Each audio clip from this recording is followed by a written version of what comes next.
İyi Haber Yohan'dan 1. Bölüm. Baştan söz vardı. Söz Allah'taydı. Söz Allah'tı. Baştan o Allah'taydı. Hepsi onunla kuruldu. Onsuz bir şey kurulmadı. Onda yaşamak vardı. Yaşamak insan için aydınlıktı. Aydınlık karanlıkta şavk eder. Karanlık onu enseyemedi. Allah'tan bir adam geldi. Onun adı Yohan. Geldi aydınlık için şahitlik etsin. Hepsi insan onun aşırı inansın. O kendi değildi aydınlık. Ama geldi aydınlık için söylesin. Odur hakkına aydınlık, hangisi her bir adamı bu dünyaya gelen aydınladır. O kendi bu dünyaya geldi. Dünya onun aşırı yaratıldı ama dünya onu tanımadı. Kendikilerine geldi, kendikileri onu kabul etmedi. Ama hepsi onlar kim onu kabul etti, kim onun adına inandı, o izin verdi onlar olsun Allah'ın uşakları. Angıları değil kandan, değil yiğitten, hem değil adam istediğinden ama Allah'tan doğdu. Söz adam oldu, bizim aramızda yaşadı. İyi vergiyle hem aslılıkla dolu. Onun metinliğini gördük, nice babadan biricik oğlun metinliğini. Yohan onun için şahitlik etti de büyük sesle böyle dedi. Budur o, kimin için haberledim. O kim benden sonra gelir, ta üstün benden. Zira benden ta ileriydi. Onun doluşundan hepsimiz iyi vergi üstüne, iyi vergi edindik. Zira zakon Moisey aşırı verildi. Ama hayır hem aslılık İsus Hristos aşırı geldi. Allah'ı bir sıra bile kimseyi görmedi. Biricik oğul Allah, kim babanın kucağında bulunur, o Allah'ı açtı. Teni söyledi Yohan, açan Yerusalim'den Yahudiler yolladılar papazları hem Levilileri ona, sorsunlar. Kimsin sen? Yohan açık söyledi. Atılmadı. Böyle laf etti. Ben değilim Hristos. Kimsin sen? İlyas'ın mı? Sordular onlar. Değilim, dedi o. Beklenen proroksun mu? Değilim, cevap etti o. O zaman kimsin sen?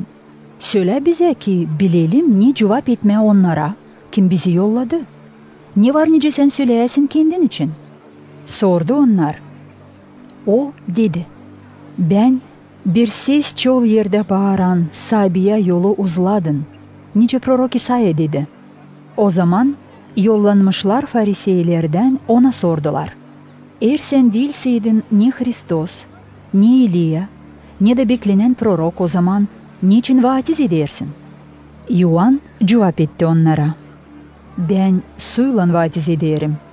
Ama aranızda durur birisi, hangisini siz tanımıyorsunuz. Odur benden sonra gelen ama benden üstün olan. Ben değilim yakışıklı çözme onun ayakkabılarının tasmalarını. Bu oldu Vifavara'da, Yordan'ın yöteyanda, nerede Yohan vaatiz ederdi. Ertesi günü görer Yohan İsus'u gelerek ona doğru da der. Te Allah'ın kuzusu, hangisi alır dünyanın günahını. Budur o, kimin için size haberledim deyip, benden sonra gelir adam, hani ta üstün benden zira benden ileriydi. Ben onu tanımardım. Ama suyla vaatiz etmeye geldim ki, İsrail insanına tanıdılsın. Yohan dedi, ben gördüm ay özduhu gökten guguş gibi inerek, da onun üstüne konarak. Onu tanımardım.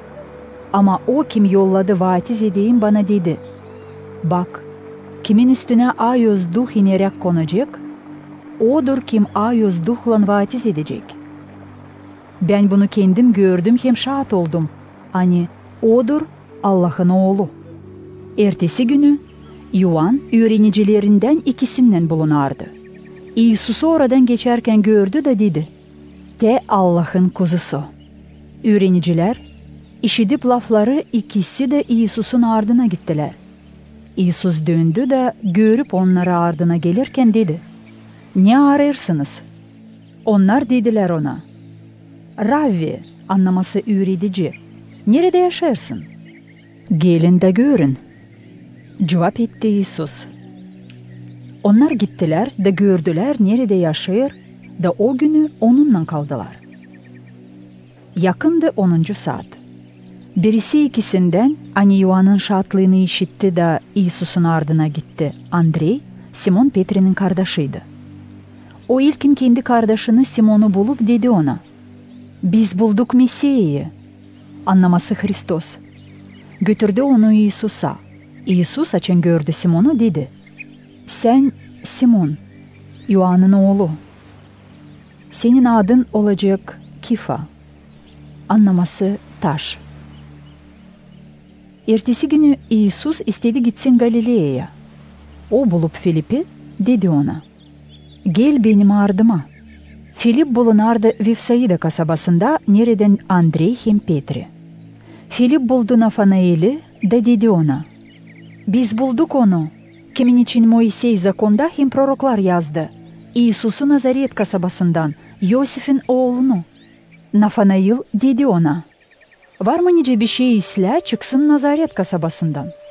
"Sen gel de gör," cevap etti Filip. İsus görüp Nafanail'i gelirken dedi onun için, "Ya bu bir hakkına İsrail adamı, hangisinde yok şalverlik." "Neandan bilirsin?" sordu Nafanail. İsus cevap etti, "Gördüm seni açan Filip daha çağırmadıydı. Açan sen bulunurdun incir fidanın altında."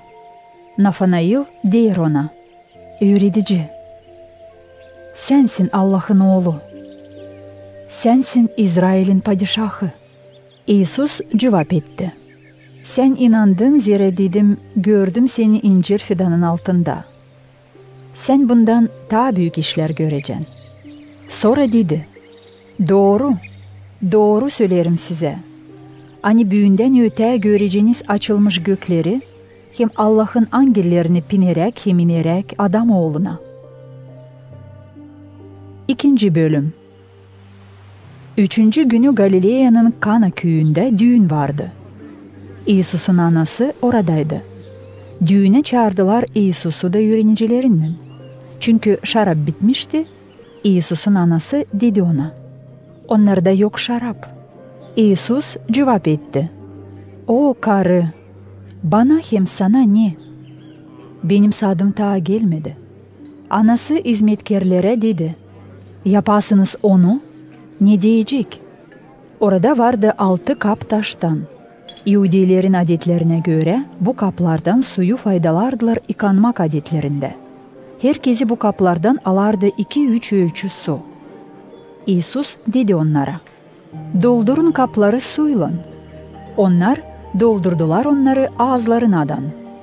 "Şimdi alın da götürün düğün cevapçısına," dedi İsus. Öyle de yaptılar. Düğün cevapçısı dattı sudan olmuş şarabı.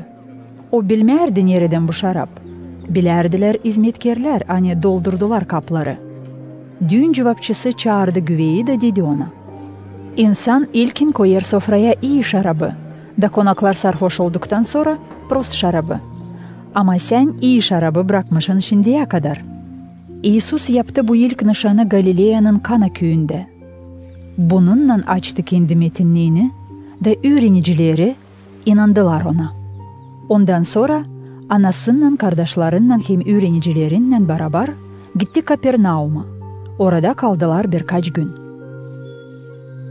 Yahudilerin Paskellisi yaklaşardı. İsus geldi Yerusalim kasabasına. Buldu Ayöz binanın avlunda öküz, koyun, guguş satanları hem oturukça para değiştirenleri. Tasmadan yaptı bir kamçı da kovladı hepsini dışarı Ayöz binanın avlundan, koyunlarla hem öküzlerle, dağıttı para değiştirenlerin gümüşlerini, aktardı masalarını.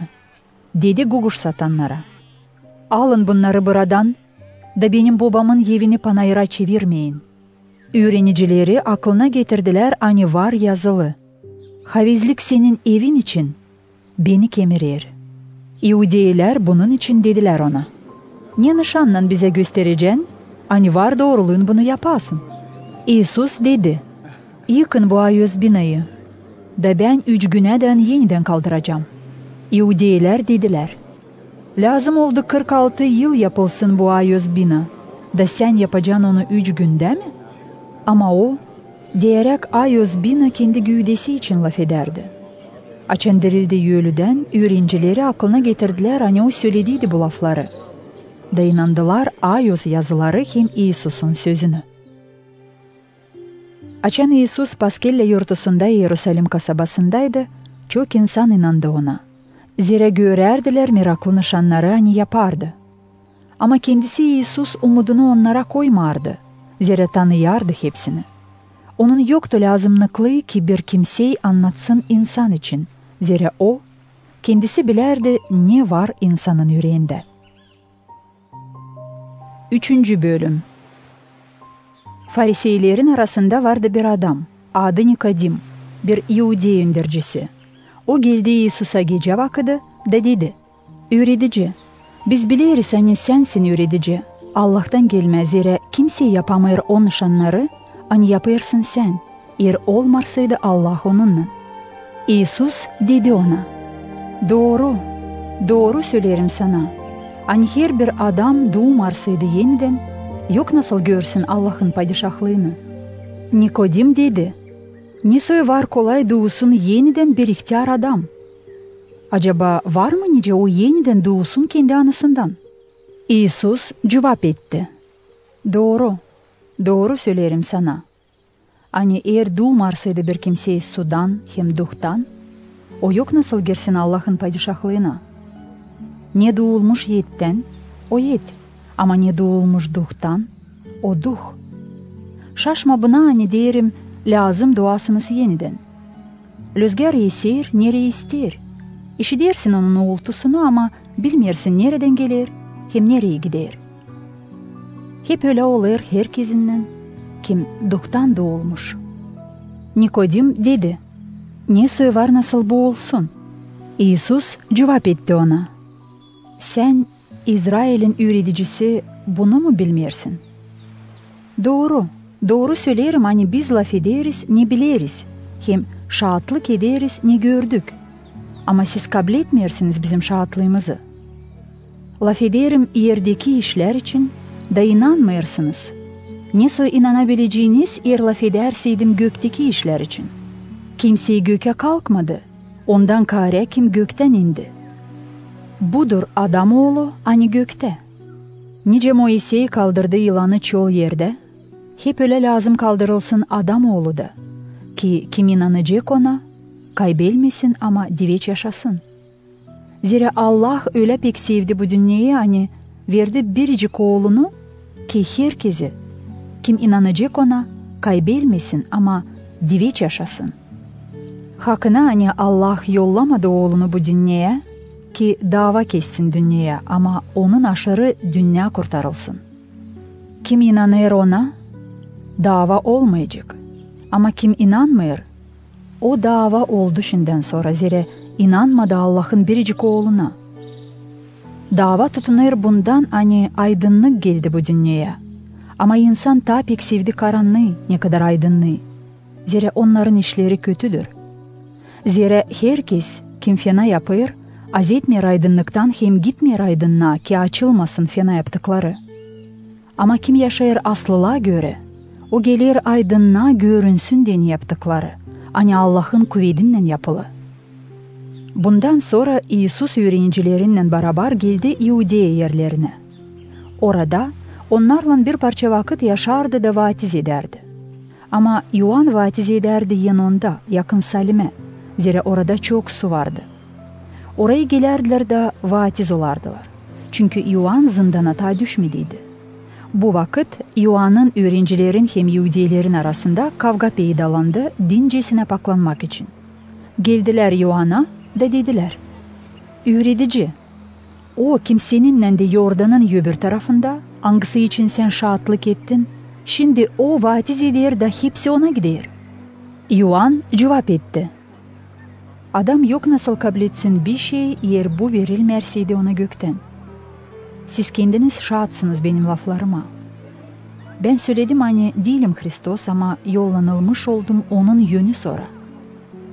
Kimin var gelini odur güve. Güveğinin yanında dostu durur, sesler onu, sevinir hem şenlenir işitip güveğinin sesini. Bu sevinmeliyim şimdi tam anlamda. O lazım büyüsün ama ben küçüleyim. Gökten gelen hepsinden üstün. Yerden adam topraktandır. Ercesine işler için laf eder. Gökten gelen hepsinden üstün. O şahatlık eder ne gördü hem ne işitti. Ama kimseyi kabul etmiyor onun şahatlığını. Kim kabul eder onun şahatlığını? Bununla kaviler Allah'ın aslılığını. Kimi Allah yolladı, o Allah'ın sözlerini söyler. Zira Allah kendi duhunu ölçüyle vermiyor. Baba sever oğlunu, onun için verdi hepsini onun yeline. Kim Allah'ın oğluna inanır, diveç yaşaması olacak. Ama kim inanmıyor, yaşamayı görmeyecek. Allah'ın öfkesi onun üstüne kalır. 4. bölüm. Fariseyler işittiler hani İsus daha çok öğrenci edinir, hem vaiz eder ne kadar yoğun. Aslısı kendi İsus vaiz etmerdi ama vaiz ederdi onun öğrencileri. Açan İsus anladı bunu, bıraktı Yude'yi da yeniden gitti Galile'ye erlerine. Lazımdı geçsin Samarya'dan. İsus gelir Samarya'da bir kasabaya, adı Sihar. Neresi yanlışık o kırlan hani Yakov verdiydi kendi oğluna Yosif'e. Orada bulunardı Yakov'un pınarı. İsus dingin yoldan oturdu pınarın yanında öyle bir 6. saatte. Geldi bir karı Samarya'dan ki su pınardan çıkarsın. Ver bana su içeyim. Dedi İsus. Zira onun öğrencileri gittiydiler kasabaya iyilik alma. Samaryalı karı dedi. Sen Yahudiysin. Ne soy benden Samaryalı karıdan su içme istersin? Yahudiler bir şey paylaşmıyorlar Samaryalılarla. İsus cevap etti ona. Eğer bilsen Allah'ın bağışını hem onu kim senden su ister, sen kendin istersin ondan su içme. Da o yaşamak suyu verir sana. Karı diyer ona. Sahibi, sen yok neyle çıkarasın su, pınar da diyerin. Ne suyu var nasıl olsun sende yaşamak suyu. Ne sen ta büyüksün bizim babadan Yakov'dan mı? Hangisinden bize kaldı bu pınar? Nereden içti kendisi, oğulları hem hayvanları? İsus cevap etti. Kim içer bu sudan, o yeniden susar. Ama kim içecek o sudan hani ben vereceğim, diveç susuz kalmayacak. Ama su hani ona vereceğim, onda bir sızıntı olacak da diveç yaşamaya getirecek.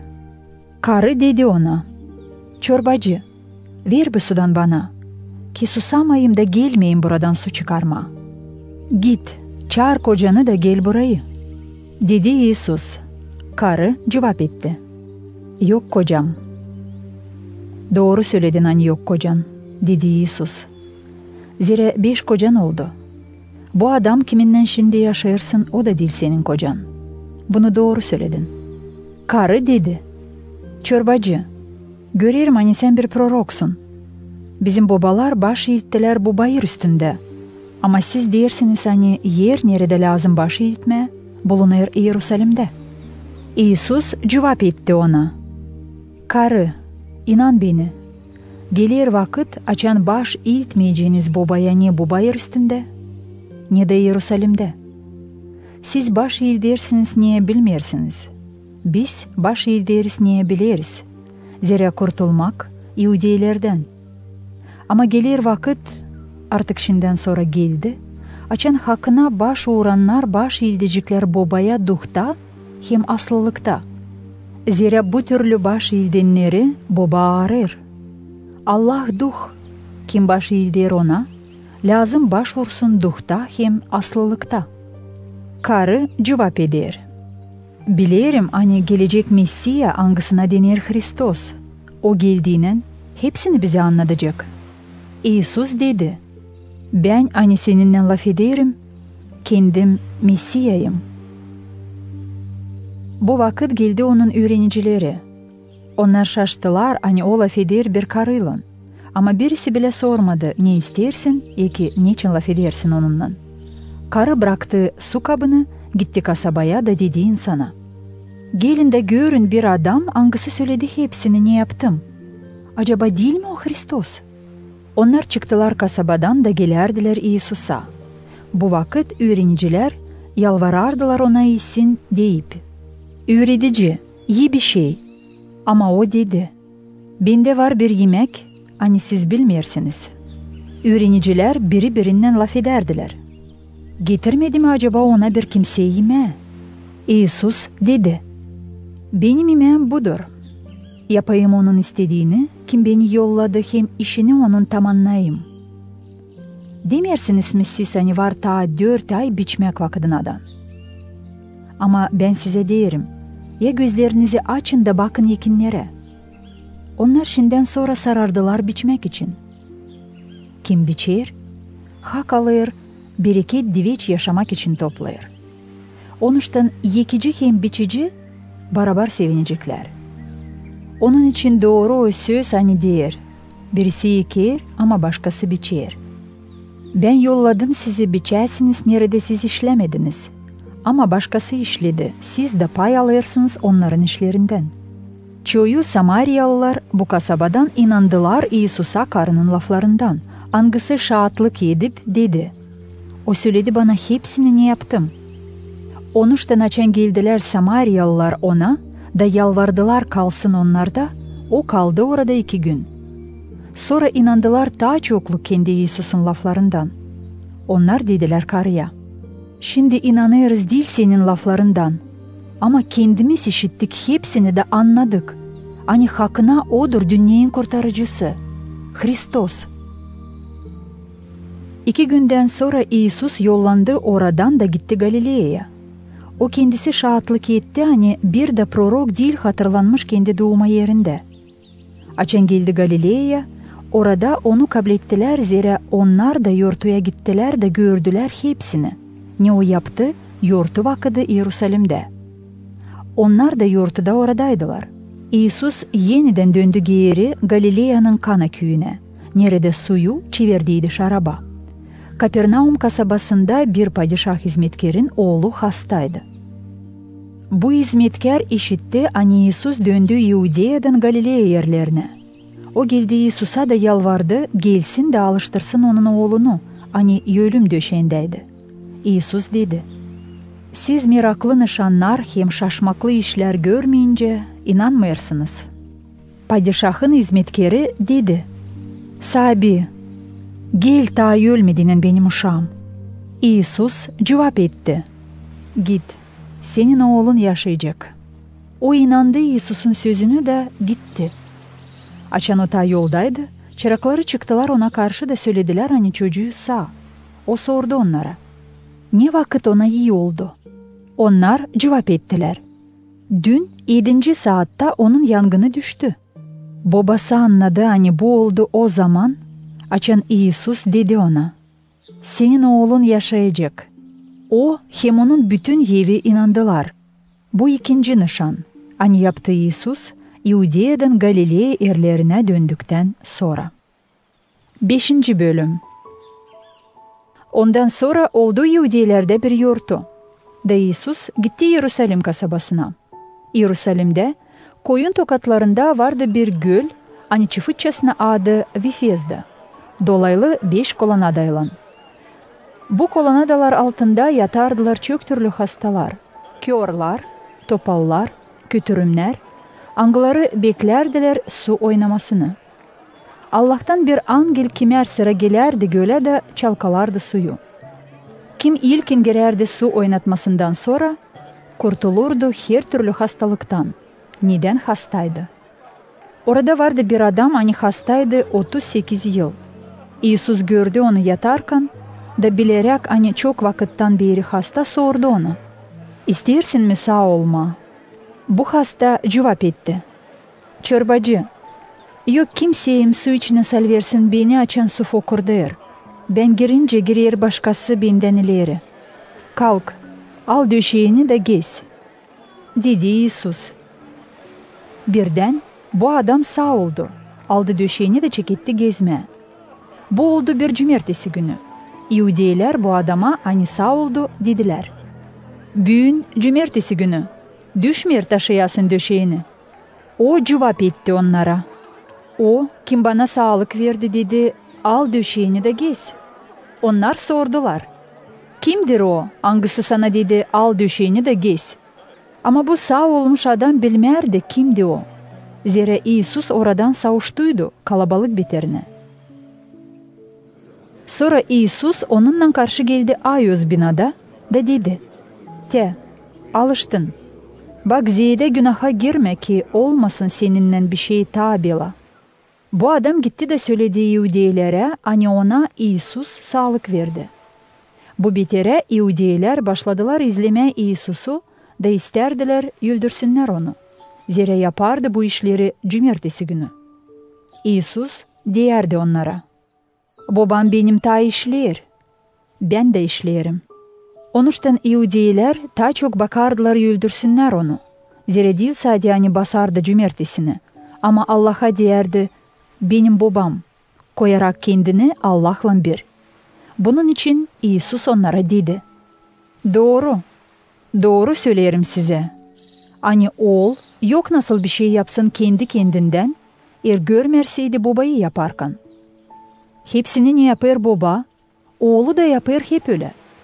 Zira baba sever oğlunu da gösterir ona hepsini ne yapar. O gösterecek ona daha büyük işlerde. Ki siz şaşbeş kalasınız. Zira nice baba dirildir ölüleri de verir ömür onlara. Hep öyle oğul da verir ömür kime ister. Baba dava kesmiyor kimseye. Bütün davayı verdi oğluna ki hepsi ikramlasınlar oğlunu nice ikramlayırlar babayı. Kim ikramlamayır oğlu, o ikramlamayır babayı, hangisi yolladı onu. Doğru söylerim. Kim sesler benim sözümü de inanır ona, kim beni yolladı, onun var diveç yaşaması. O gelmiyor davaya ama geçti ölümden yaşamaya. Doğru söylerim size, gelir vakit, şimdiden sonra geldi, açan ölüler, işitecekler Allah'ın oğlunun sesini. Da işitenler dirilecekler. Nice babanın var yaşaması kendi kendinde, hep öyle oğluna da verdi yaşaması olsun kendi kendinde. Verdi zabitlik ona, dava kessin zira o adam oğlu. Şaşmayın buna, zira gelir vakit açan hepsi, kim bulunur mezarlar içinde, işitecekler adam oğlunun sesini. Da çıkacaklar mezarlar içinden. Kim yaptı iyilik, dirilecek ömür için. Ama kim yaptı fenalık, dirilecek dava için. Ben yok nasıl yapayım bir şeyi kendimden. Ben dava yaparım öyle, nice işi derim babadan. Benim davam doğru, zira bakarım yapayım değil benim kendi istediğimi. Ama babanın, hangisi beni yolladı. Eğer şahatlık ederseydim kendim için, o zaman benim şahatlığım değil aslı. Var başka şahat, hangisi benim için şahatlık eder. Ben bilirim hani onun şahatlığı aslı. Siz yolladınız Yohan'a, da o şahatlık etti, aslılık için. Değil hani ben adamın şahatlığını kabul ederim. Ama bunları söylerim ki siz kurtulasınız. Yohan bir şafktı, hani yanardı hem aydınladardı. Siz istediğiniz biraz şenlenesiniz onun aydınlığında. Ama bende var Yohan'ın şahatlığından daha kavi bir şahatlık. İşler hani baba verdi yapayım, hem angılarını ben yapıyorum, bunlar benim için şahatlık ederler, hani baba beni yolladı. Babam hani beni yolladı, kendisi şahatlık etti benim için. Siz hiç işitmediniz onun sesini hem görmediniz yüzünü.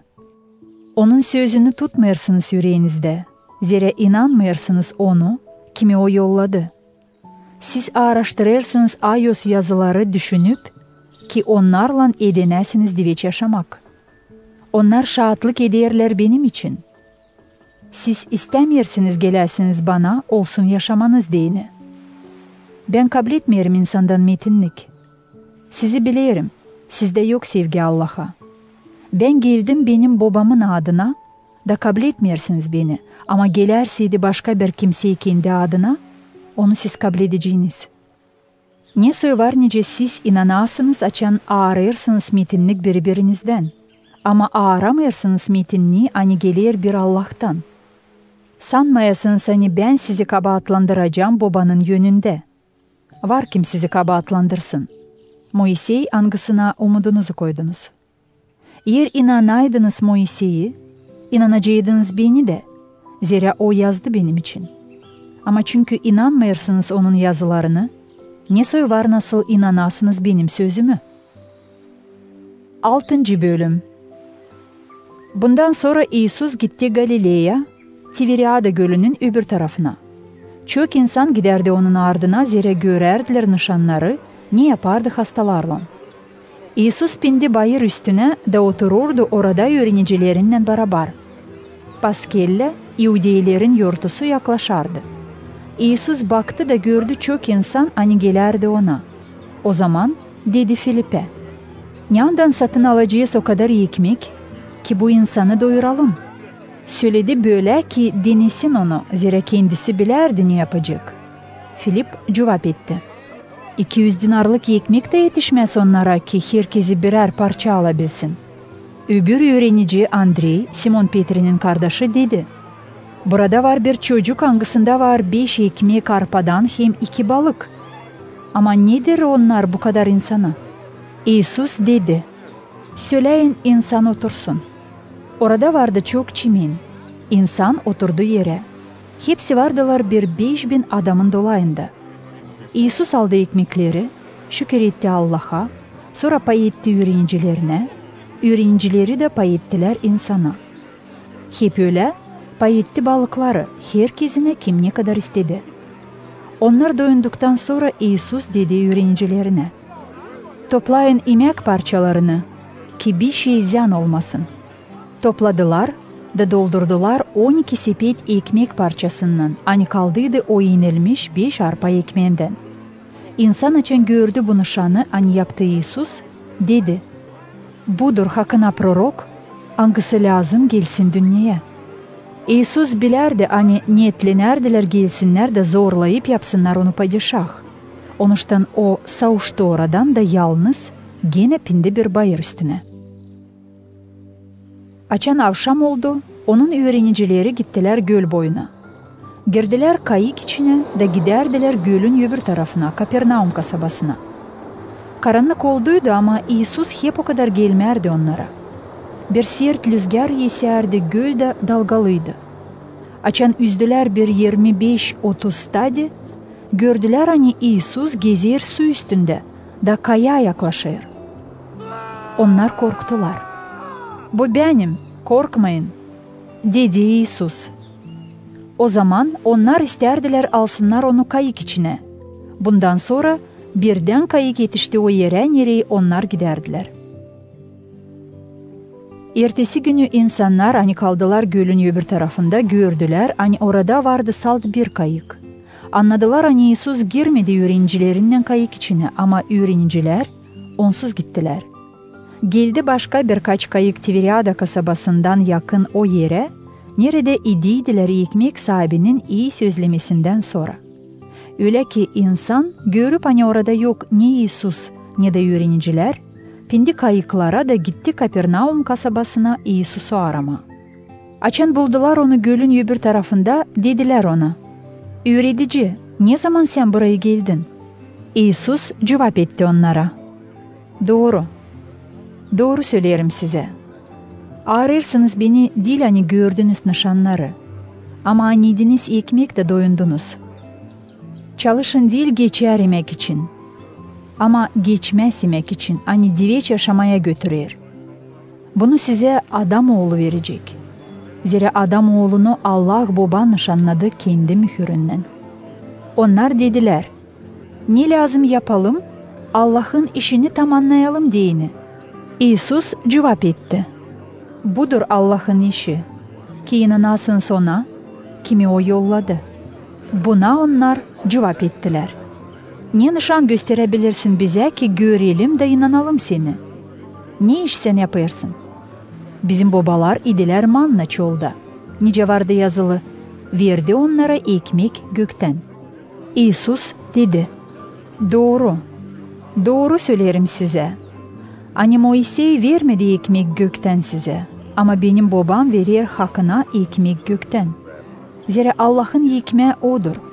Kim gökten iner da yaşamak dünyaya verir. Sahibi, ver bize her zaman bu ekmekten. Dediler onlar. İsus dedi onlara, benim yaşamak ekmeği. Kim bana gelir hiç acıkmaz. Kim bana inanır bir sıra bile susuz kalmaz. Nice söyledim size, gördünüz beni de hep o kadar inanmadınız. Hepsini baba bana verir, bana gelir. Kim de bana gelir onu hiçbir zaman uğratmayacağım dışarı. Zira gökten indim değil hani kendi istediğimi yapayım. Ama beni yollayan babanın istediğini tamamlayayım. Beni yollayanın istediği budur. Birini bile onlardan hani bana verdi kaybetmeyeyim. Ama bitki günde hepsine yaşamak vereyim. Budur babanın istediği. Herkesin diveç yaşaması olsun. Kim görür oğlu da inanır, bitki günde onu dirilteceğim. İhudiler mırıldanardılar ona karşı. Zira dedi, benim gökten inme ekmek. Diyerdiler, değil mi o İsus, Yosef'in oğlu? Hangisinin babasını hem anasını biz tanıyoruz.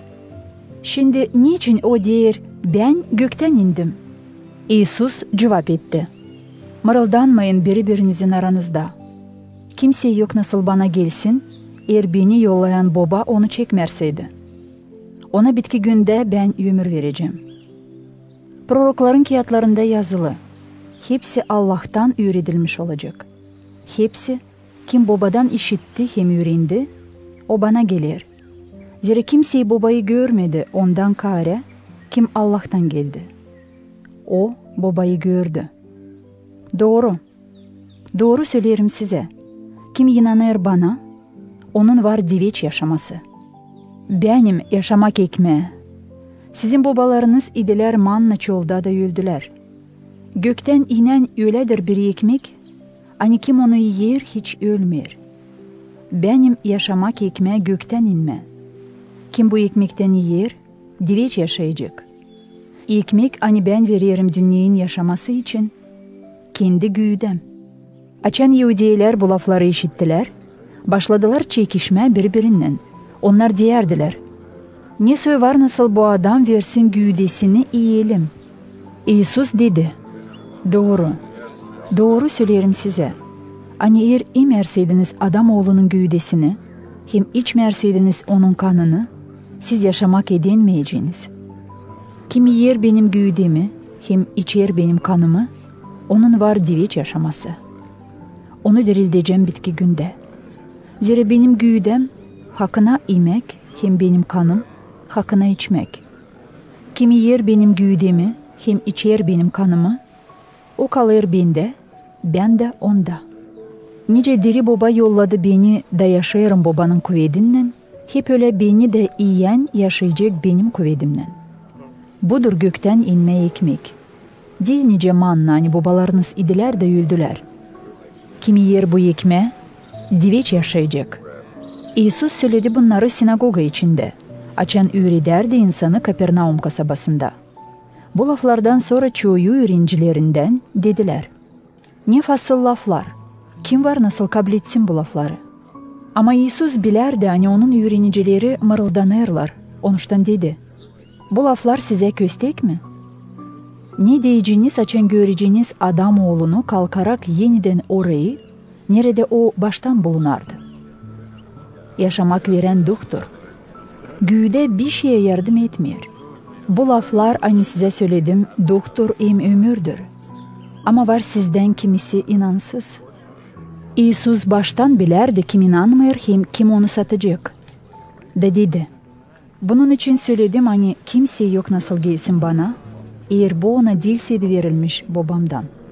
Bu betere çoğu onun öğrencilerinden döndüler geri de ondan sonra onunla gezmediler. O zaman İsus danışıp 12'sine dedi, belki siz de istersiniz gitme. Sahibi, kime gidelim? Dedi Simon Petri. Sende diveç yaşamak sözleri. Biz inandık da tanıdık hani sensin Allah'ın ayozu. İsus cevap etti.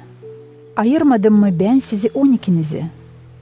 Ama sizden birisi, Diyavol. Bunu dedi 12'sinden birisi için, Simon İskariot'un oğlu Yuda için. Hangisi sonda sattı onu. 7. Bölüm. Bundan sonra İsus gezerdi Galilea'da. İstemerdi geçsin Yudea'da, zira Yudeyler arardılar öldürsünler onu. Yaklaşardı Yudeylerin Borde yurtusu. İsus'un kardeşleri dediler ona, çık buradan da git Yudea'ya. Senin öğrencilerin de görsünler ne işler yaparsın. Zira kimse yaptıklarını saklamayır, açan isteri açılsın insana. Çünkü sen yaparsın bu işleri, göster kendini dünyaya. Onun kardeşleri bunu dediler, zira inanmardılar ona. İsus cevap etti onlara. Benim vakitim daha gelmedi. Ama sizin için her zaman vakit uygun. Sizden dünya yok nasıl az etmesin. Ama benden az etmeyer, zira ben açıklarım hani onun işleri kötü. Siz gidin yurtuya. Ben daha gitmeyeceğim bu yurtuya, zira benim vakitim daha gelmedi. Bunları söyledikten sonra o kaldı Galilea'da. Açan kardeşleri gittiler yurtuya, sonra o da artlarından gitti. Ama dil açıkta, saklı gitti. Yudeyler arardılar onu yurtu vakıdı da sorardılar. O nerede? İnsan arasında çok türlü onun için fisir demek olurdu. Kimisi derdi, o bir isla adam. Başkası derdi, değil isla, o insanı aldadır. Ama kimseyi onun için laf etmerdi açık. Zira korkardılar Yudeylerden. Yurtunun yarısında İsus girdi Ayos bina içine de başladı öğretme. Yudeyler şaşardılar deyip, "Nereden o bilir öğrenmediğinin Ayos yazıları?" İsus cevap etti. "Benim öğrenmişliğim değil benden, ama ondan kim beni yolladı. Eğer bir kimse isterse de yapsın onun istediğini, o anlayacak bu öğretmek Allah'tan mı, oysa ben kendimden mi söylerim? Kim laf eder kendinden, o kendine metinlik bakır. Ama kim onun yollayanın metinliğini bakır, o doğru söyler. Onda yok yanlışlık. Vermedi mi Moisey size zakonu? Hep o kadar kimseyi sizden tutmuyor zakonu. O zaman niçin beni öldürmeye bakırsınız?" İnsan cevap etti. "Değil mi fena duh sende? Kim bakır seni öldürme?" İsus cevap etti onlara. "Ben bir iş yaptım da hepsiniz şaştınız. Moisey verdi sımarlamak kesiklik için size. Makar ki bu değil Moisey'den ama dedelerden. Da siz onuştan kesiklik yapırsınız uşağı cumartesi günü. Eğer uşağı kesiklik yapılarsaydı cumartesi günü, ki basılmasın Moisey'in zakonu, niçin bana o kadar öfkelenirsiniz hani cumartesi günü bir adamı hepten sağ yaptım? Dava kesmeyin dışankı duruma göre, ama dava kesin doğruluğa göre." Kimi adamlar Yerusalim'den sorardılar. "Değil mi bu o? Kimi öldürmeye ararlar?" O laf eder açıklıkta da kimseye bir şey ona demir. Acaba kayıl olmadı mı önderciler de hani o Hristos?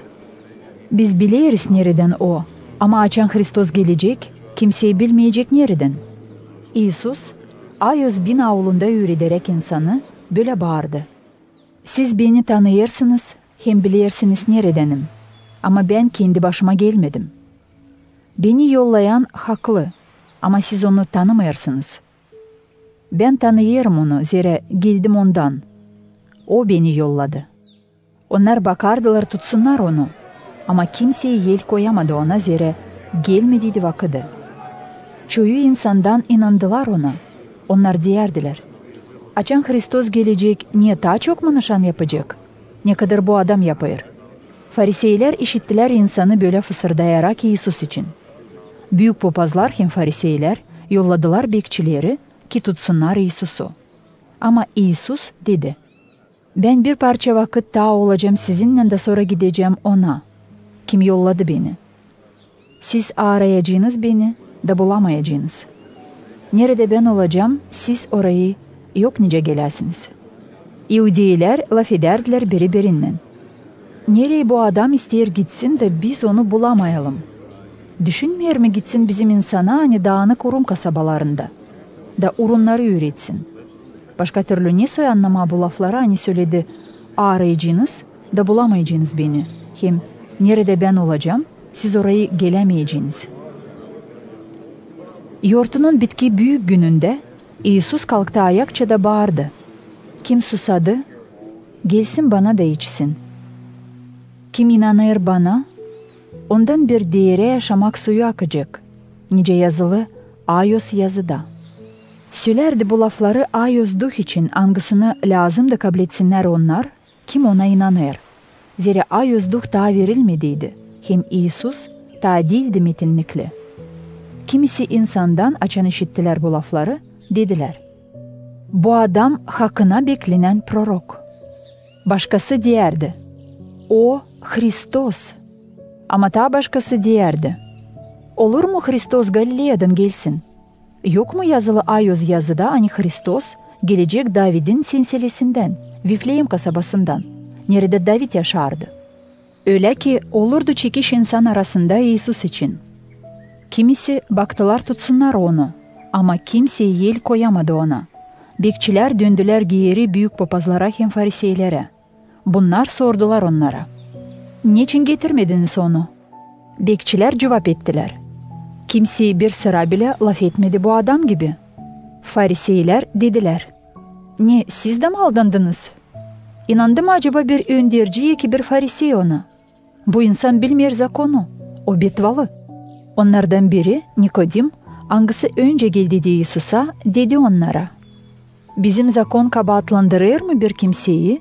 Ta seslemediğinin onu hem anlamadığını ne yaptı? Onlar cevap ettiler.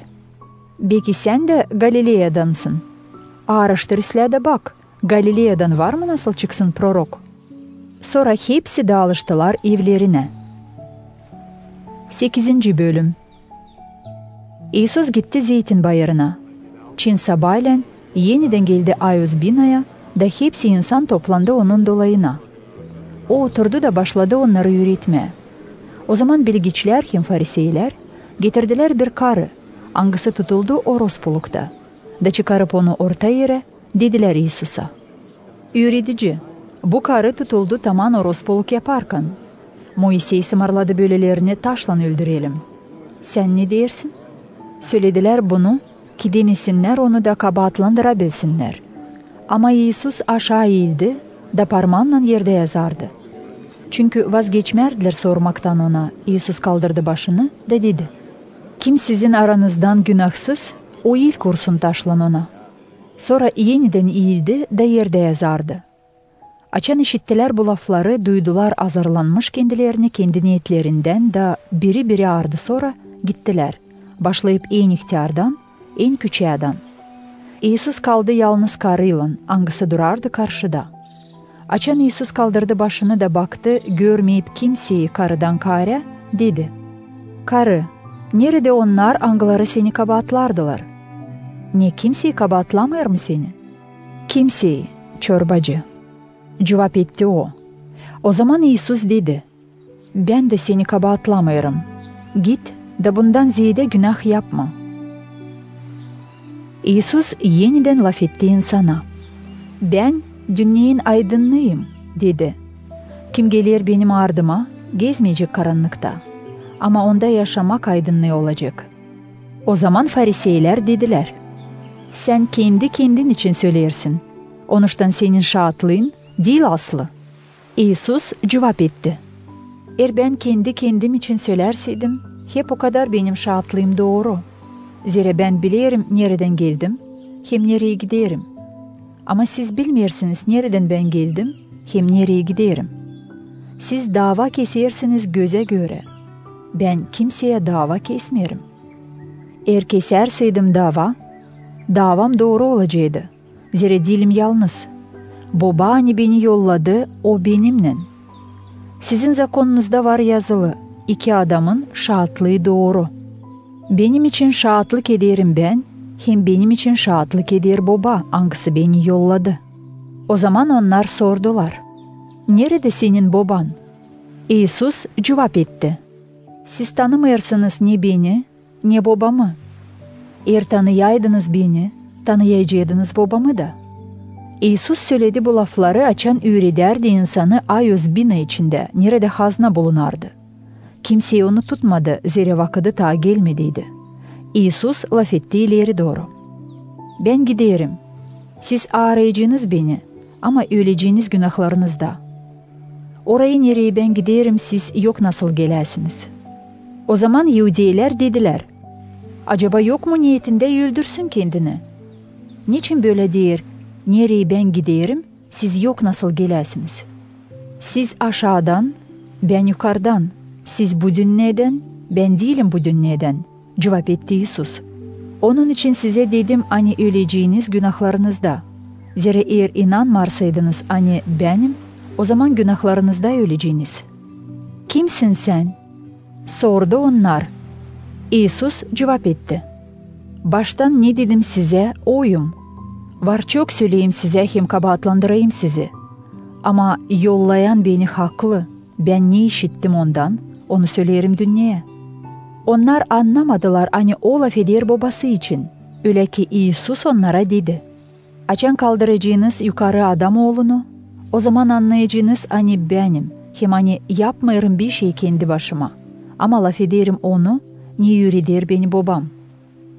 Kim beni yolladı? O benimle. O bırakmadı beni yalnız, zira her zaman yapıyorum ne beğenilmiş ona. Açan İsus bu türlü laf ederdi, çoğu ona inandı. O dedi Yahudilere, angıları inandıydılar ona. Eğer tamamlarsaydınız benim sözlerimi ileri doğru, hakkına olacağınız benim öğrenicilerim. Siz aslılığı tanıyacağınız da aslılık verecek size serbestlik. Onlar cevap ettiler. Biz Avraam'ın silsilesindeniz da bir sıra bile kimseye çırak olmadık. Ne soyanlamaz seni hani dersin serbest olacağınız. Doğru, doğru söylerim size. Cevap etti İsus. Herkes hani günah yapıyor, o günaha çırak bulunur. Çırak kalmıyor her zaman içeride. Ama oğul her zaman kalır. Onuştan eğer oğul vererseydi serbestlik size, o zaman hakkına serbest olacaksınız. Bilirim hani siz Avraam'ın silsilesi, ama bakırsınız öldürmeye beni. Zira benim sözüm yerleşmiyor sizde. Ben söylerim ne gördüm benim babamdan. Siz yapıyorsunuz, ne işittiniz sizin babanızdan.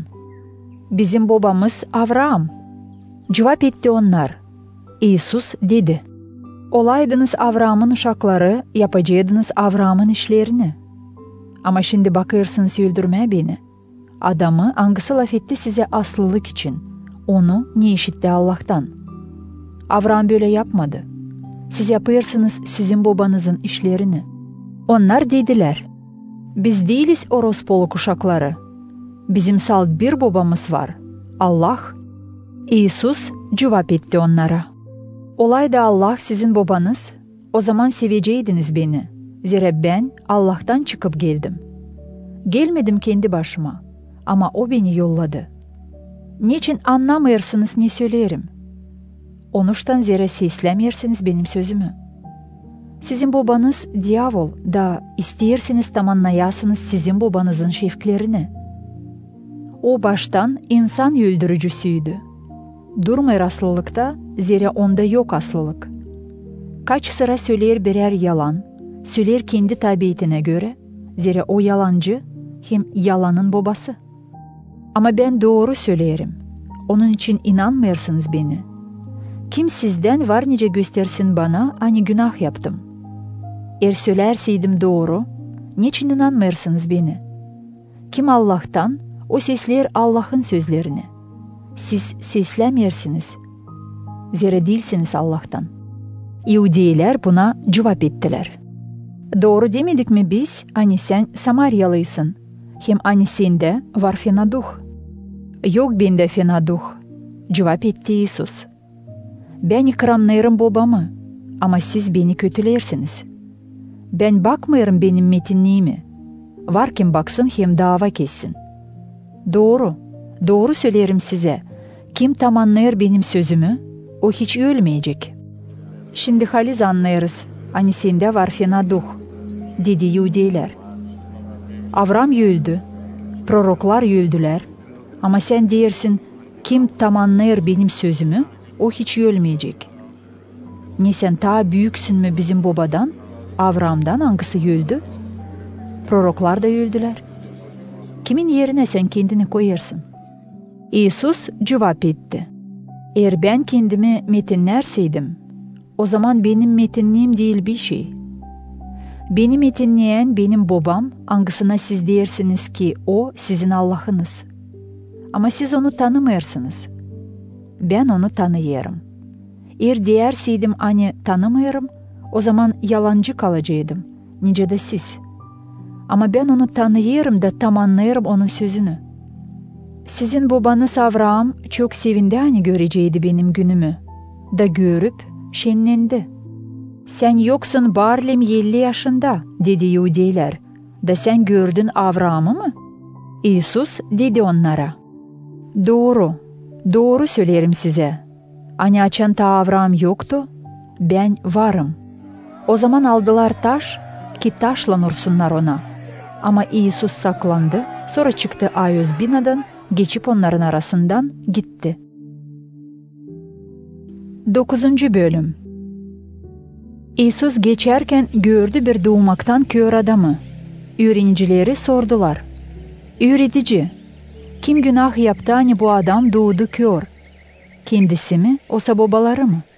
İsus cevap etti.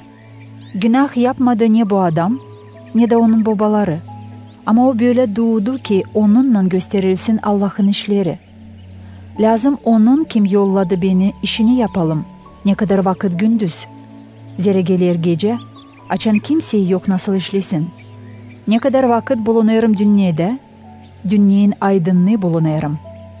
Bu laflardan sonra tükürdüğü yere, yaptı çamur, yağladı bu kör adamın gözlerini çamurla, da dedi ona, git yıkan Siloam suyunda. Siloam'ın anlaması yollanmış. Adam gitti, yıkandı, dağçın döndü geri, gözleri görerdi. Komşular hem insanlar hani önce gördüydüler onu dilenerken sordular. Değil mi o hani oturardı da dilenerdi? Kimisi diyerdiler. O kendi. Başkaları diyerdiler. Değil, benzer ona. Ama adam kendisi diyerdi. Ben kendimim. O zaman sordular ona. Niye açıldı senin gözlerin? O cevap etti. O kimin adı İsus, yaptı çamur, yağladı gözlerimi de sonra dedi. Git yıkan Siloam suyunda. Gittim yıkandım da görmek edindim. Nerede o? Sordu onlar. Bilmiyorum, cevap etti bu adam. Bu adamı hangisi önce kördü götürdüler Fariseylere. O gün açan İsus yaptı çamur da açtı onun gözlerini, cümertesiydi. Onun için Fariseyler de sordular bu adama. Niye başladın görme? O cevap etti onlara. O çamurladı gözlerimi da yıkanıp başladım görme. O zaman kimisi Fariseylerden dediler. Bu adam değil Allah'tan, zira tutmuyor cümertesini. Başkaları diyerdiler.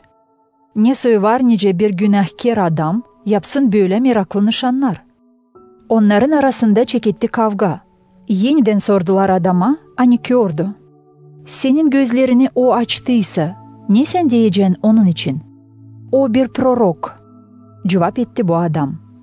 Yahudiler, çağırmayınca anasını babasını onun kimin gözleri açıldı, inanmadılar hani o kördü da görmek edindi.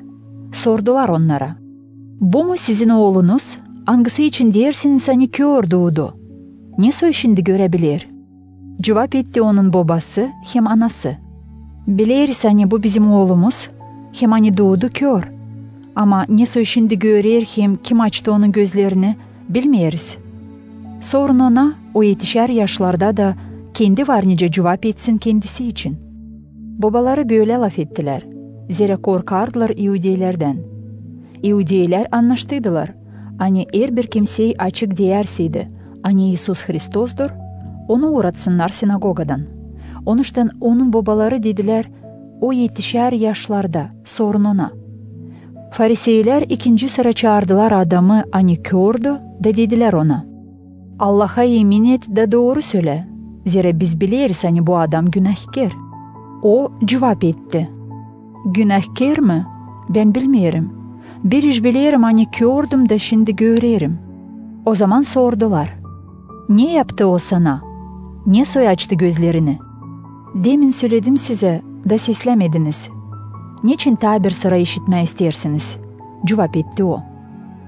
Peki siz de istersiniz olma onun öğrenicileri? Onlar onu azarladılar da dediler. Sen onun öğrenicisisin. Ama biz Moisey'in öğrencileriyiz. Biliriz hani Allah laf etti Moisey'le. Ama bu adamı bilmiyoruz. Nereden o? Şaşılacak iş bu, dedi adam aniden görmek. Siz bilmiyorsunuz nereden o, ama o açtı benim gözlerimi. Biliriz hani Allah seslemir günahkarları. Ama kim korkar Allah'tan da yapar onun istediğini, onu Allah sesler.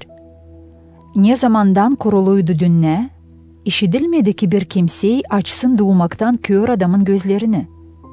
Eğer olmaydı o Allah'tan, yapamayacağı bir şey. Sen doğmuşsun bütün günahta da istersin öğretme bizi mi? Cevap etti onlar da kovladılar onu dışarı. İsus işitti hani uğrattılar onu dışarı da açan buluştu onunla sordu. İnanırsın mı adam oğluna? O cevap etti. Sabi, kimdir o ki inanayım ona? İsus dedi. Sen onu görürsün. O kim seninle laf eder? O kendisi. İnanıyorum sabi. Cevap etti de baş eğitti İsus'a. İsus dedi. Ben geldim bu dünyaya dava için ki onlar kim görmüyorlar, görsünler. Ama görenler kör olsunlar. Fariseylerden bir boyu angaları onun yanındaydılar. Açan işittiler bu lafları, dediler. Çıkıyor hani biz de körüz. Olaydınız kör, olmayacaktı günahınız. Ama çünkü dersiniz hani görürsünüz, onuştan günah kalır sizin üstünüzde. 10. Bölüm. Doğru söylerim size. Kim koyunların avluna girmer kapıdan ama atlar başka yerden, o hırsız hem haydut. Kim girer kapıdan, odur koyunların güdücüsü. Kapıda duran açır kapıyı da koyunlar tanıyırlar güdücünün sesini. O çağırır her bir koyunu adınca da dışarı çıkarır. Açan çıkardı hepsi koyunlarını, sonra gider onların yönü sonra. Koyunlar da gelirler onun ardına, zira tanıyırlar sesini. Yabancının ardına gitmeyirler. Ondan kaçırlar, zira tanımırlar yabancının sesini. İsus söyledi bu örneği onlara ama onlar anlamadılar ne için o laf ederdi. İsus yeniden laf etti. Doğru söylerim size. Hani benim koyunların kapısı. Hepsi kim geldi benden önce, onlar hırsız hem haydut. Koyunlar da onları seslemediler. Benim kapı. Eğer bir kimseyi girirseydi benim aşağı, olacak kurtulmuş. Girecek hem çıkacak da otlayacak kendine bulacak.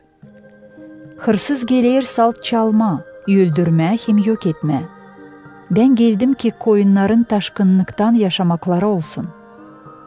Ben iyi güdücüyüm. İyi güdücü verir yaşamasını koyunları için.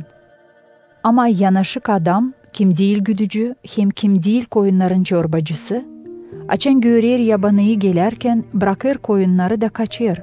Yabanı da onları kapıp dağıdır. O adam kaçır zira o yanaşık. Onun kasaveti yok koyunlar için. Ben iyi güdücüyüm. Ben tanıyırım koyunlarımı, onlar da tanıyırlar beni. Nice baba tanıyır beni, ben de tanıyırım babayı. Ben veririm yaşamamı koyunlarım için. Bende var başka koyunlarda. Ani değil bu avuldan. Onları da lazım getireyim. Onlar sesleyecekler benim sesimi. O zaman olacak bir sürü hem bir güdücü. Baba sever beni, zira ben veririm yaşamamı yeniden geri alayım diyeni. Kimseye onu zorlan almır benden. Ama ben kendi istediğimden veririm. Var kuvvetim vereyim, hem var kuvvetim geri alayım. Bu samarlamayı ben kabul ettim benim babamdan. Bu laflardan sonra yeniden başladı kavga Yahudiler arasında. Çoğu onlardan diyerdiler: "Onda var fena duh, o bir deli, niçin seslersiniz onu?" Başkaları diyerdiler: "Bu laflar değil fena duhlu adamın lafları. Var mı nasıl bir fena duh, açsın körlerin gözlerini?" O zaman oldu Yerusalim'de yortu Ayos binanın açılmasının anılması için. Kışındı. İsus gezinerdi Ayos binanın avlunda, Solomon'un kolonadasında. Yahudiler onu sardılar da dediler: "Ne zamanadan koyacaksın düşünmeye bizi? Söyle açık bize, sensin mi Hristos?" İsus cevap etti: "Ben söyledim size ama siz inanmıyorsunuz. O işleri hani yaparım babamın adına, onlar şahitlik ederler benim için. Ama siz inanmıyorsunuz, zira değilsiniz benim koyunlarımdan. Nice söyledim size. Benim koyunlarım seslerler benim sesimi. Ben tanıyorum onları, onlar da gelirler benim ardıma. Ben veririm onlara diveç yaşamak. Onlar hiçbir vakit kaybetmeyecekler. Kimseye kapamayacak onları benim elimden. Benim babam hani verdi onları bana, o hepsinden daha büyük. Kimseye yok nice kapsın onları benim babamın elinden. Ben hem baba biriz." Yahudiler yeniden taş aldılar. Taşla vursunlar ona. İsus dedi: "Çok iyi işler gösterdim size babamdan.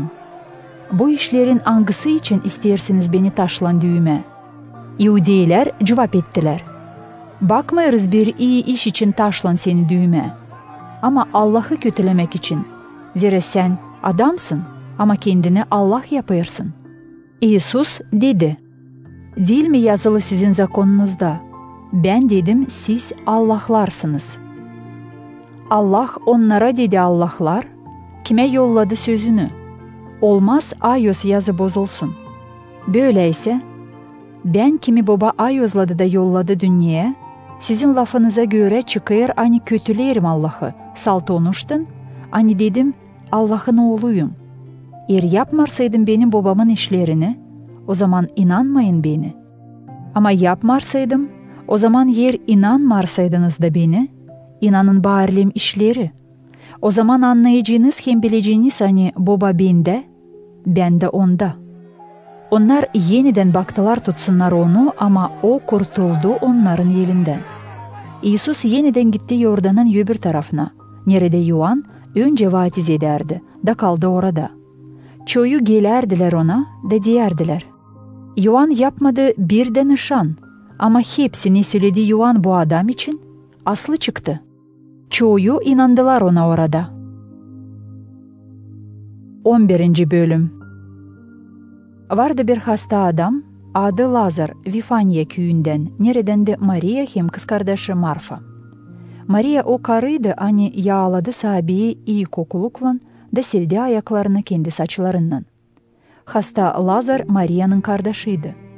Bu kız kardeşler yolladılar söylesinler İsus'a: "Sahibi, kimi sen seversin, hastalandı."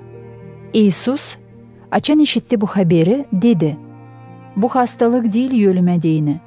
Ama Allah'ın metinliği için oldu. Ki bunun aşırı Allah'ın oğlu metinlensin." İsus severdi Marfa'yı, onun kız kardeşini hem Lazar'ı. Açan işitti hani Lazar hasta, ta 2 gün oyalandı orada, nerede bulunardı. Sonda dedi öğrencilerine: "Haydi dönelim Yahudiye yerlerine." "Öğretici, şimdi değil çoktan Yahudiler seni bakardılar öldürmeye taşlan. Sen de geri dönersin orayı mı?" dedi öğrenciler. İsus cevap etti: "Bir günde değil mi 12 saat? Kim gezer gündüz, o sürçmer, zira görer bu dünyanın aydınlığını. Ama kim gezer gece, o sürçer, zira onda yok aydınlık." Bu laflardan sonra dedi: "Lazar bizim dostumuz uyudu. Ama ben giderim uykudan uyandırayım onu." Öğrenciler dediler: "Sahibi, eğer uyuyarsaydı alışacak." İsus laf ettiydi onun ölümü için. Ama onlar sandılar hani laf eder hakkına uyku için. O zaman İsus açık söyledi: "Lazar öldü. Ben sevinirim hani yoktum orada ki inanasınız. Haydi gidelim ona. O zaman Foma, hangisine denir ikiz, dedi kalan öğrenicilere. Haydi gidelim biz de onunla yölelim. Açan geldi İsus, anladan Lazar 4 gün işinden sonra mezar içinde. Vifanya köyü yakındı Yerusalim kasabasına, uzaklığı bir 15 stadi. Çoğu Yahudilerden geldiler Marfa'ya hem Maria'ya iyilendirmeye onları kardeşin ölümü için. Açan işitti Marfa hani İsus gelir, çıktı ona karşı ama Maria kaldı içeride. Marfa dedi İsus'a, "Sabi, eğer sen olaydın burada, ölmeyecekti benim kardeşim. Ama şimdi bilirim hani ne isteyeceksin Allah'tan, o verecek sana." İsus dedi, "Senin kardeşin dirilecek." Marfa dedi, "Bilirim, hani dirilecek bitki günde, ölülerin dirilmesinde." İsus dedi, "Benim dirilmek hem yaşamak. Kim inanır bana, eğer ölürseydi de hep o kadar yaşayacak. Kim bana yaşarken inanır, o hiç ölmeyecek. İnanırsın mı sen bunu?" Marfa dedi ona, "İnanırım Sabi, hani sensin Hristos, Allah'ın oğlu, hangisi lazım da gelsin bu dünyaya." Açan dedi bu lafları, gidip saklı çağırdı kız kardeşini da dedi, "Öğretici burada, o çağırır seni." Maria işittiği gibi bunu, hızlı kalktı da çıktı İsus'a karşı. İsus köy içine ta girmediydi. O durardı hep orada, nerede karşı etti onu Marfa. İhudiler, hani içeride bulunardılar Maria'yla bile, da iyilendirerdiler onu, görüp hani o hızlı kalktı da çıktı dışarı, gittiler onun ardına. Sandılar hani o gider mezara ağlama. Maria açan yetişti orayı neredeydi İsus, görüp onu düştü onun ayaklarına da dedi, "Sabi, eğer sen olaydın burada, ölmeyecekti benim kardeşim." Açan İsus gördü onu ağlarken hem İhudileri hani geldiler onunla, gücendi canında da kahırlandı. Sonra sordu, "Nerede onu koydunuz?" "Sabi," cevap ettiler onlar, "gel da gör." İsus ağlardı.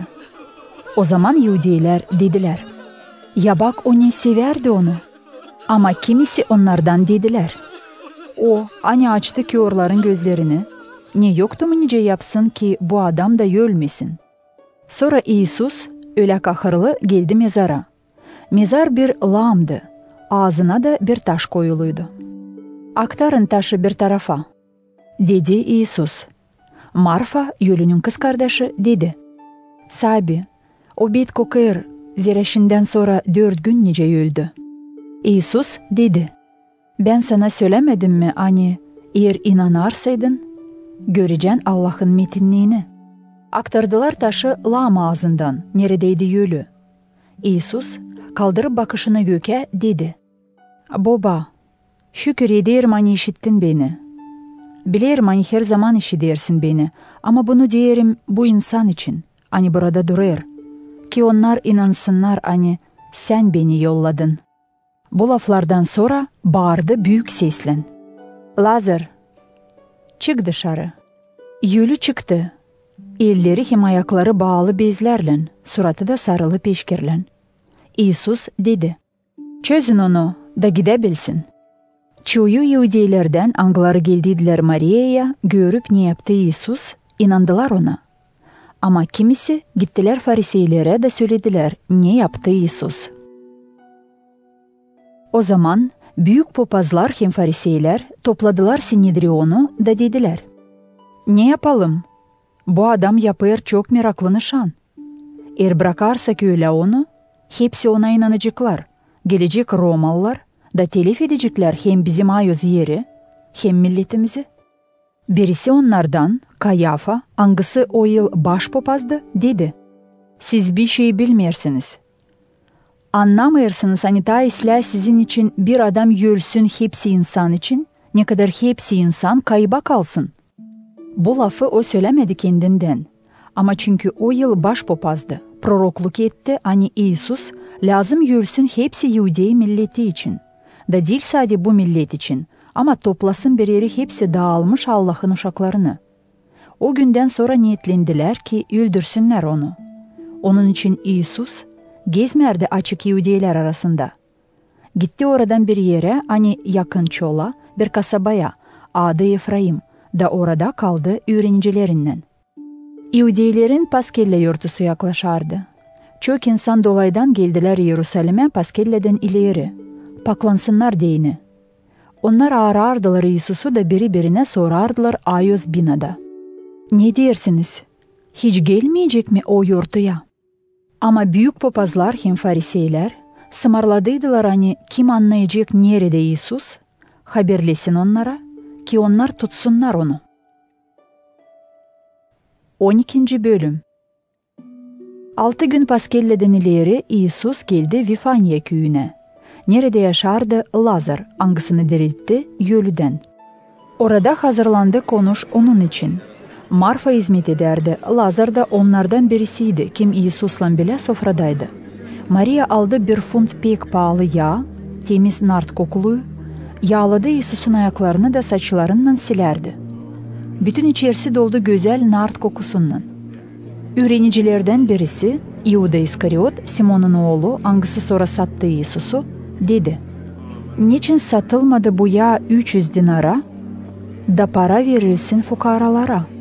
Böyle laf etti, değil hani canı acıyardı fukaralar için. Ama hani hırsızdı. O tutardı keseyi de çalardı o gümüşlerden, hani toplanardı. İsus cevap etti: "Gücendirme karıyı. O bunu lazımdı korusun benim gömülmem için. Fukaralar her zaman sizinle olacaklar. Ama ben her zaman olmayacağım." Çoğu Yahudilerden anladılar. Hani İsus Vifanya köyünde. Da geldiler orayı, değil sadece İsus'u görme. Ama Lazar'ı da angasını ölüden diriltti. Büyük papazlar niyetlendiler Lazar'ı da öldürsünler. Zira çoğu Yahudilerden onun beterine gidip İsus'a inanardılar. 2. günü bir sürü insan hani geldiydiler yurtuya, açan işittiler hani İsus gelir Yerusalim'e, aldılar palma dallarını da çıktılar İsus'a karşı, bağırarak: "Osanna! İyi sözlenmiş olsun Allah'ın adına gelen İsrail'in padişahı." İsus buldu bir eşek, pindi ona atlı, nice var yazılı: "Korkma Sion'un kızı, senin padişahın sana gelecek atlı bir eşek kodu üstünde." Öğreniciler baştan bunları anlamadılar. Ama ondan sonra açan İsus metinlendi, aklına getirdiler hani böyle onun için yazılı da onuştan insan ona bunu yaptı. O insan hani İsus'landı, açan o Lazar'ı diriltti ölüden, şahatlık ederdi bunun için. İnsan onuştan çıktı İsus'a karşı, zira işitti hani yaptı bunu şanı. Fariseyler laf ederdiler birbirinden: "Görersiniz mi? Nice bir şey yetiştirmeyersiniz. Bak bütün dünya onun ardına gider." Onların arasında kim geldi diye Yerusalim'de baş eğitme vardı birkaç urum. Onlar yaklaştılar Filip'e, hangisi Galilea'nın Vifsaida kasabasındandı, da dediler ona: "Çorbacı, isteriz görelim İsus'u." Filip gitti da söyledi Andre'ye. Onlar ikisi geldiler de söylediler İsus'a. İsus cevap etti onlara: "Geldi saat ki adam oğlu metinlensin. Doğru söylerim size. Hani buğday tohumu hani düşüp yere ölmerseydi yalnız kalır. Ama ölerseydi çok bereket getirir. Kim sever kendi canını, o kaybeder onu. Ama kim paha koymuyor kendi canına bu dünyada, onu koruyup diveç yaşamak edinir. Eğer bir kimse isterseydi hizmet etme bana, gelsin ardıma. Nerede ben olacağım, orada olacak benim hizmetkarım da. Eğer bir kimseye hizmet ederseydi bana, baba ona saygı sürecek."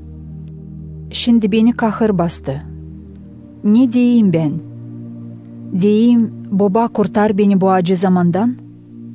Ama ben bunun için geldim. Baba, metinle sen kendi adını.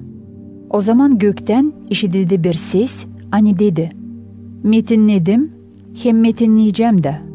İnsanlar hani orada durardı, işittiler bu sesi de dediler: "Gök gürül" dedi. Başkaları dediler: Bir angel onunla laf etti. İsus cevap etti. Bu ses işitildi değil benim için, ama sizin için. Şimdi dava olur bu dünyaya. Şimdi bu dünyanın çorbacısı uğradıldı dışarı. Açan kaldırılacağım yukarı bu yerden. Çekeceğim hepsi insanı kendime. Bu laflarla gösterdi ne söyleyölümle lazımdı yölsün. İnsan cevap etti. Biz işittik zakondan hani Hristos yaşayacak diveç. Nasıl var nice diyesin hani adam oğlu kaldırılacak, hem kim bu adam oğlu? İsus dedi onlara. Aydınlıkta bir parça vakit sizinle olacak. Gezin ne kadar aydınlık sizinle. Sizi karanlık kaplamasın diyeni. Kim gezer karanlıkta bilmer nereye gider. Ne kadar vakit aydınlık sizinle. İnanın aydınlığı. Aydınlığın oğulları olasınız diyeni. İsus söyledi bu lafları, sonra gitti de saklandı onlardan. İsus yaptı çok nişanlar onların yönünde. Ama onlar hep o kadar inanmadılar ona. Tamamlansın diyeni prorok İsa'nın sözü hani dedi. Sabi, kim inandı bizim nasihatımızı? Kime açıldı Allah'ın kuvveti? Onuştan inanamadılar. Zira İsa'ya ta dedi. Allah onların gözlerini kör etti, yüreklerini çetinletti ki görmesinler gözlerinden, anlamasınlar yüreklerinden, da dönmesinler bana ki alıştırayım onları. İsa'ya söyledi bu işleri zira gördüğü İsus'un metinliğine de laf etti onun için. Bakmayarak buna, çoğu artık zabitlerden de İsus'a inandılar. Ama Fariseyler beterine açık söylemediler ki uğratmasınlar onları sinagogadan. Zira daha çok sevdiler insandan metinliği, ne kadar Allah'tan metinliği. İsus büyük sesle dedi. Kim inanır bana, o inanmıyor bana ama o inanır ona kim beni yolladı. Kim görür beni, görür onu kim beni yolladı. Ben geldim olma aydınlık bu dünyada. Kim inanacak bana kalmasın karanlıkta diyeni. Eğer bir kimse işiterseydi benim sözlerimi de tam anlamarsaydı, ona ben dava kesmeyerim. Zira ben gelmedim dava kesmeye dünyaya. Ama kurtarma. Kim atılır benden hem kabul etmiyor benim sözlerimi, ona var kim dava kessin. O söz hani söyledim dava kesecek ona bitki günde. Niçin ki ben laf etmedim benden kendimden. Ama baba hani yolladı beni, kendisi sımarladı ne söyleyeyim hem ne laf edeyim. Bilirim hani onun sımarlaması diveç yaşamak. Onun için ne laf ederim nice bana baba sımarladı. 13. Bölüm. Paskella yurtusundan ileriydi. İsus bilerden geldi vakit gitsin bu dünyadan babasına. Da çünkü sevdi kendikilerini, angıları vardı bu dünyada, gösterdi hani sever onları bitki yaden. Yurtu sofrasında diyavol koyduydu Simon İskariot'un oğlunun İuda'nın yüreğine niyeti ki satsın onu. İsus angısı bilerdi hani baba hepsini verdi onun yerine. Hem kendisi Allah'tan çıkıp geldi de Allah'a döner, kalktı sofradan, soyundu üst rubalarını, aldı bir peşkir da kuşandı onunla. Sonra su döktü tekneye da başladı yıkama öğrencilerin ayaklarını, hem silmeye peşkirle hani kuşalıydı. Açan yaklaştı Simon Petri'ye, Petri dedi, Sabi, sen mi acaba yıkayacaksın benim ayaklarımı? Cevap etti İsus ona, ne yapıyorum? Sen şimdi anlamıyorsun ama anlayacaksın sonra. Petri dedi, bir sıra bile yıkamayacaksın benim ayaklarımı. İsus cevap etti, eğer ben yıkamarsaydım senin ayaklarını, o zaman olmayacak payın benimle. Sabi, dil sadece ayaklarımı ama ellerimi de, başımı da, dedi Simon Petri. İsus dedi, yıkanmışların lazım salt ayakları yıkanılsın. Onlar hepten pak. Siz de paksınız. Salt değil hepsiniz. Zira bilerdi kim satacak onu. Onuştan dedi. Değilsiniz hepsiniz bak. Ayaklarını yıkadıktan sonra yeniden giydi robasını da yerleşip yerine dedi onlara: Anlarsınız mı ne yaptım ben size? Siz bana öğretici hem sahibi dersiniz. Doğru söylersiniz. Zira ben hakkına öleyim. Çünkü ben sahibiniz hem öğreticiniz. Yıkadım sizin ayaklarınızı. Siz de lazım yıkayasınız birbirinizin ayaklarınızı. Zira ben gösterdim size örnek ki siz de yapasınız ne ben size yaptım. Doğru. Doğru söylerim size. Hani çırak değil daha büyük kendi çorbacısından hem yollanmış olan yollayandan. Çünkü bunları bilirsiniz. Ne mutlu olacağınız tam anlarsaydınız. Laf etmiyorum hepsiniz için. Ben bilirim onları kime ayırdım. Ama lazım tamamlansın ayos yazılar hani değer. O, kim ekmeğimi yer, o tepmeledi beni. Söylerim size ta olmadığından ki açan olacak. İnanasınız hani benim.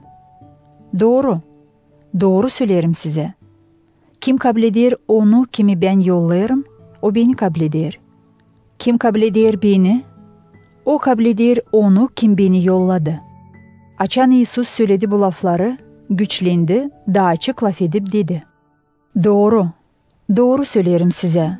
Hani sizden birisi beni satacak.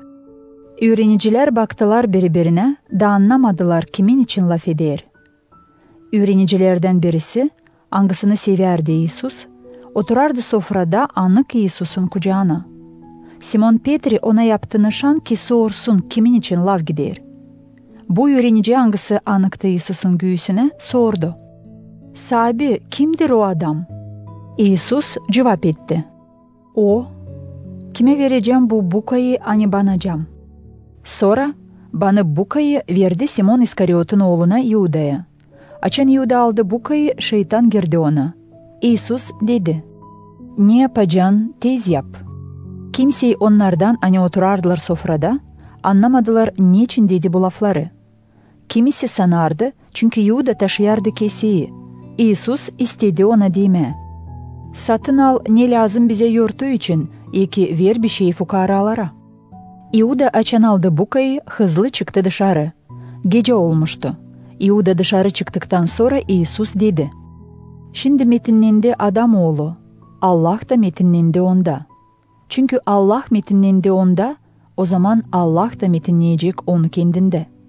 Hiç oyalanmadan metinleyecek. Uşaklarım, az vakit bulunacağım sizinle. Arayacağınız beni. Da nice söyledim İyudiyelere, hep öyle şimdi söylerim size. Nereye giderim ben, siz gelemeyeceğiniz. Veririm size bir yeni ısmarlamak. Sevin birbirinizi. Nice ben sevdim sizi, öyle siz de sevin birbirinizi. Bu türlü hepsi tanıyacaklar, hani siz benim öğrencilerimsiniz. Eğer severseydiniz birbirinizi. Sahibi, nereye gidersin? Sordu Simon Petri. İsus cevap etti: Nereye giderim? Sen şimdi yok nice gelesin benimle. Ama sonra geleceksin. Sahibi, niçin yok nice şimdi gideyim seninle? Ben kayılım vereyim canımı da senin için, dedi Petri. İsus cevap etti: Vereceksin canını mı benim için? Doğru, doğru söylerim sana. Horoz ötünce sen 3 kere atılacaksın benden. 14. Bölüm. Kahırlanmayın. İnanın Allah'a hem inanın bana. Benim babamın evinde var çok oda. Eğer öyle olmayadı, söyleyecektim size. Ben giderim hazırlayayım size yer. Açan gideceğim de hazırlayacağım yer. Sonra geleceğim de alacağım sizi yanıma. Ki olasınız siz de orada, neredeyim ben. Ama nereye giderim, orayı yolu bilirsiniz. Sahibi, bilmeyeriz nereye gidersin, hem nasıl var nice bilelim yolu orayı, dedi Foma. İsus cevap etti: Benim yol, aslılık hem yaşamak. Bensiz kimse babaya gelmiyor. Eğer tanıyaydınız beni, o zaman tanıyacaktınız benim babamı da. Büyünden öte siz tanıyırsınız hem görürsünüz onu. Sahibi, Göster bize babayı da bu bize yeter, dedi Filip. İsus dedi ona, bunca vakit ben sizinlenim da sen Filip tanımıyorsun mu beni? Kim gördü beni, o gördü babayı. Ne söylersin sen? Göster bize babayı. İnanmıyorsun mu hani ben babadayım, baba da bende. Bu sözleri hani söylerim ben size, söylemiyorum benden kendimden. Ama baba hani bulunur bende, yapar kendi işlerini. İnanın beni, hani ben babadayım, baba da bende. Eğer inanmarsaydınız beni, inanın bağırlim o işleri. Doğru söylerim size. Hani kim inanır bana, yapacak hep bu işleri hani yaparım ben. Yapacak daha büyük işlerde ne kadar bunlar, zira ben giderim babaya. Ne de isteyeceğiniz benim adıma, yapacağım ki babam yetinlenmiş olsun oğlunda. Eğer isterseydiniz bir şey benim adıma, ben yapacağım. Eğer severseydiniz beni, o zaman tamamlayın benim ısmarladıklarımı. Ben yalvaracağım babaya da verecek size başka iyilendirici. Hangisi kalacak sizinle? Divicine. Aslılık duhunu. Hangisini dünya kabul edemiyor, zira görmüyor hem tanımıyor onu. Ama siz tanıyırsınız. Zira o sizinle bulunur, hem sizde olacak. Bırakmayacağım sizi üyüsüz. Geleceğim size. Ta biraz kaldı da dünya artık beni görmeyecek. Ama siz göreceğiniz, çünkü ben yaşarım, siz de yaşayacaksınız. O günü tanıyacağınız hani ben babadayım, siz de bendeysiniz. Ben de sizdeyim. Kim kabul eder benim ısmarlamaklarımı hem tamamlar, o beni sever. Kim sever beni, sevilmiş olacak benim babamdan. Ben de onu seveceğim, da kendim ona gösterileceğim. İuda, değil İskariot, dedi. Sabi, nasıl var nice sen bize gösterilesin, da dünyaya gösterilmeyesin. Doğru cevap etti İsus. Kim sever beni, o tamamlar benim sözümü. Babam da onu sever. Biz ona geleceğiz de beraber yaşayacağız. Kim sevmiyor beni, o tamamlamıyor benim sözlerimi. Bu söz hani işitirsiniz değil benim, ama babanın hani beni yolladı. Söyledim size bu işleri ne kadar vakit bulunuyorum sizinle. İyilendirici, ayüzduh hangisine yollayacak baba benim adıma, öğretecek sizi hem aklınıza getirecek hepsini ne ben söyledim. Size usluluk bırakıyorum. Benim usluluğumu size veririm. Vermiyorum nice verir usluluk bu dünya. Kahırlanmayın hem korkmayın. İşittiniz ne söyledim size. Giderim da sonra geleceğim size. Eğer seveydiniz beni, o zaman sevineceydiniz hani ben giderim babaya. Zira baba daha büyük benden. Söyledim bunları şimdi ta olmadığından ki açan olacak, siz inanasınız. Artık çok laf etmeyeceğim sizinle, zira gelir bu dünyanın çorbacısı. Onun yok kuvveti benim üstüme. Ama dünya lazım bilsin hani ben severim babayı. Onuştan hepsini yapıyorum nice bana ısmarladı baba. Kalkın, gidelim buradan. 15. Bölüm. Ben hakkına bağ çotuğu. Benim babam bağcı. Her bir çıbık hani üzüm yapmıyor bende, onu keser.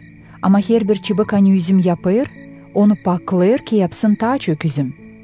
Şimdi siz paklandınız o sözle hani ben size söyledim. Kalın bende, ben de kalacağım sizde. Nice bağ çıbığı yok nasıl kendiliğinden getirsin üzüm, eğer kalmarsaydı çotukta, hep öyle sizde. Eğer kalmarsaydınız bende. Ben bağ çotuğum, siz çıbıklarsınız. Kim kalır bende, hem kimde kalırım ben, o yapar çok üzüm. Bensiz bir şey yapamıyorsunuz. Eğer bir kimseyi kalmarsaydı bende, o uğradılar dışarı da nice bir bağ çıbığı kuruyur. Bu çıbıkları toplarlar da ateşe atıp yakırlar. Eğer kalarsaydınız bende, benim sözlerim de kalarsaydı sizde, o zaman ne isterseydiniz isteyin de verilecek size. Eğer yaparsaydınız çok üzüm, bununla benim babam olacak metinlenmiş. Da bu türlü olacağınız benim öğrenicilerim. Nice beni sevdi babam, öyle sevdim ben de sizi. Kalın benim sevgiliğimde. Eğer tamamlarsıydınız benim sımarlamaklarımı, kalarsınız benim sevgiliğimde, nice ben tamamladım babamın sımarlamaklarını, da kaldım onun sevgiliğinde. Söyledim bunları ki benim sevinmeliğim sizde kalsın, da sizin sevinmeniz tamam olsun. Budur benim sımarlamam size. Sevesiniz birbirinizi, nice ben sizi sevdim. Yok kimseye de daha büyük sevgi ne kadar o, açan bir kimseye verir canını kendi dostları için. Eğer yaparsaydınız ne ben size sımarlarım, o zaman siz benim dostlarımsınız. Artık demiyorum size çırak. Zira çırak bilmiyor ne yapar çorbacısı. Ama diyerim size dost. Zira söyledim size hepsini, ne babamdan işittim. Siz beni seçmediniz ama ben sizi seçtim. Sıraladım gidip meyve getiresiniz da hoş mu olsun meyvanız ki ne de isteyeceğiniz babadan benim adıma size versin. Bunu ısmarlarım size. Sevesiniz birbirinizi. Eğer dünya sizden az etmerseydi, bilin, hani sizden ileri benden az etmedi. Dünyadan olaydınız, dünya seveceğiydi kendikilerini. Ama çünkü değilsiniz dünyadan hem çünkü ben sizi seçtim dünya içinden, onun için dünya sizden az etmiyor. Getirin aklınıza sözü, hani söyledim size. Çırak değil daha büyük ne kadar çorbacısı. Çünkü beni kovaladılar, sizi de kovalayacaklar. Çünkü benim sözümü tamamladılar, sizin sözlerinizi de tamamlayacaklar. Hepsini bunları yapacaklar size benim adımın beterine. Zira onlar tanımıyorlar onu, kim beni yolladı. Eğer gelmeydim de söylemeydim onlara, günahları olmayacaktı. Ama şimdi onlara yok affetme günahlarına. Kim az etmiyor benden, az etmiyor benim babamdan. Eğer yapmaydım onların arasında öyle işler, hani başka kimse yapmadı, olmayacaktı günahları. Ama şimdi hem gördüler, hem az etmediler benden, hem benim babamdan.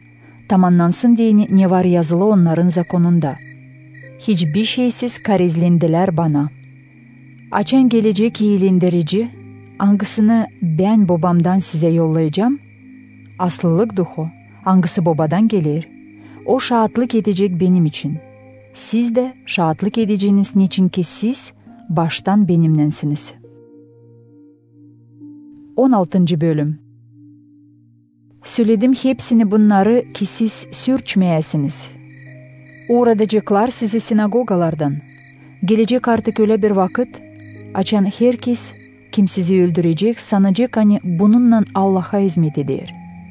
Böyle yapacaklar zira tanımadılar ne babayı ne de beni. Söyledim bunları size ki açan gelecek o vakit aklınıza getiresiniz.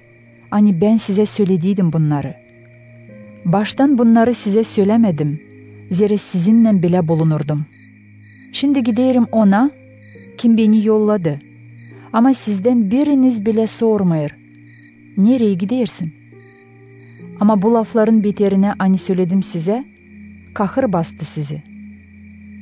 Ama ben hakkına söylerim size, hani ta ıslah olacak sizin için ki ben gideyim. Zira ben gitmerseydim, iyilendirici gelmeyecek. Ama giderseydim, yollayacağım onu size. Açan o gelecek, dünyaya açacak ne var günah, ne var doğruluk hem nedir Allah'ın davası. Açacak onların günahlarını zira inanmadılar bana. Açacak doğruluğu, zira ben giderim babaya, da beni şimdiden sonra görmeyeceğiniz. Açacak davayı, zira davaya kesildi bu dünyanın çorbacısı. Var çok işler söyleyeyim size ama şimdi yok nasıl onlara dayanasınız. Açan gelecek iyilendirici, aslılık duhu, o doğrudacak sizi bütün aslılığa, zira o laf etmeyecek kendinden. Ama söyleyecek, ne işitecek hem bildirecek size gelir işleri. O beni metinleyecek, zira alacak ondan ne var bende da size açacak. Hepsi ne var babada, onlar benim. Onuştan dedim hani alacak ondan ne var bende da size açacak. Bir parça vakitten sonra artık beni görmeyeceğiniz. Ama ta bir parça vakitten sonra yeniden göreceğiniz. Zira ben babama giderim. Açan işittiler bu lafları, kimisi öğrencilerden dediler birbirine. Ne ister bize deme bu laflarla hani bir parça vakitten sonra görmeyeceğiniz beni. Sonra bir parça vakitten sonra yeniden göreceğiniz. Zira ben babama giderim. Öyle ki onlar sordular. Nedir bu bir parça vakit hani o der? Biz anlamıyoruz ne laf eder. İsus anladı hani onlar isterler sorsunlar ona. Onuştan dedi. Bunun için mi çekişirsiniz hani dedim. Bir parça vakitten sonra görmeyeceğiniz beni. Ama ta bir parça vakitten sonra yeniden göreceğiniz. Doğru, doğru söylerim size. Hani ağlayacağınız hem sızlayacağınız. Ama dünya sevinecek. Siz kahrolanacaksınız ama kahrınız sevinmeye dönecek. Karı, açan gelir vakıdı doğdurma zeytlenir. Ama sonra açan doğdurur bir evlat, zeytlerini unutur sevinmekten. Hani bir insan doğdu bu dünyada. Hep öyle siz de şimdi kahrlanırsınız. Ama açan yeniden göreceğim sizi, sevineceğiniz. Kimse sizin sevinmenizi sizden alamayacak. O günde sormayacağınız bir şey bana. Doğru, doğru söylerim size. Ne de isteyeceğiniz benim adıma babadan verecek size. Şimdiye kadar bir şey istemediniz benim adıma. İsteyiniz de kabul edeceğiniz ki sizin sevinmeniz tamam olsun. Bunları anlattım size örneklerle ama gelir vakit açan artık örneklerle laf etmeyeceğim.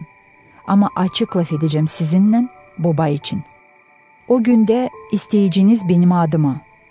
Demiyorum hani ben yalvaracağım sizin için babaya. Baba kendisi sizi sever.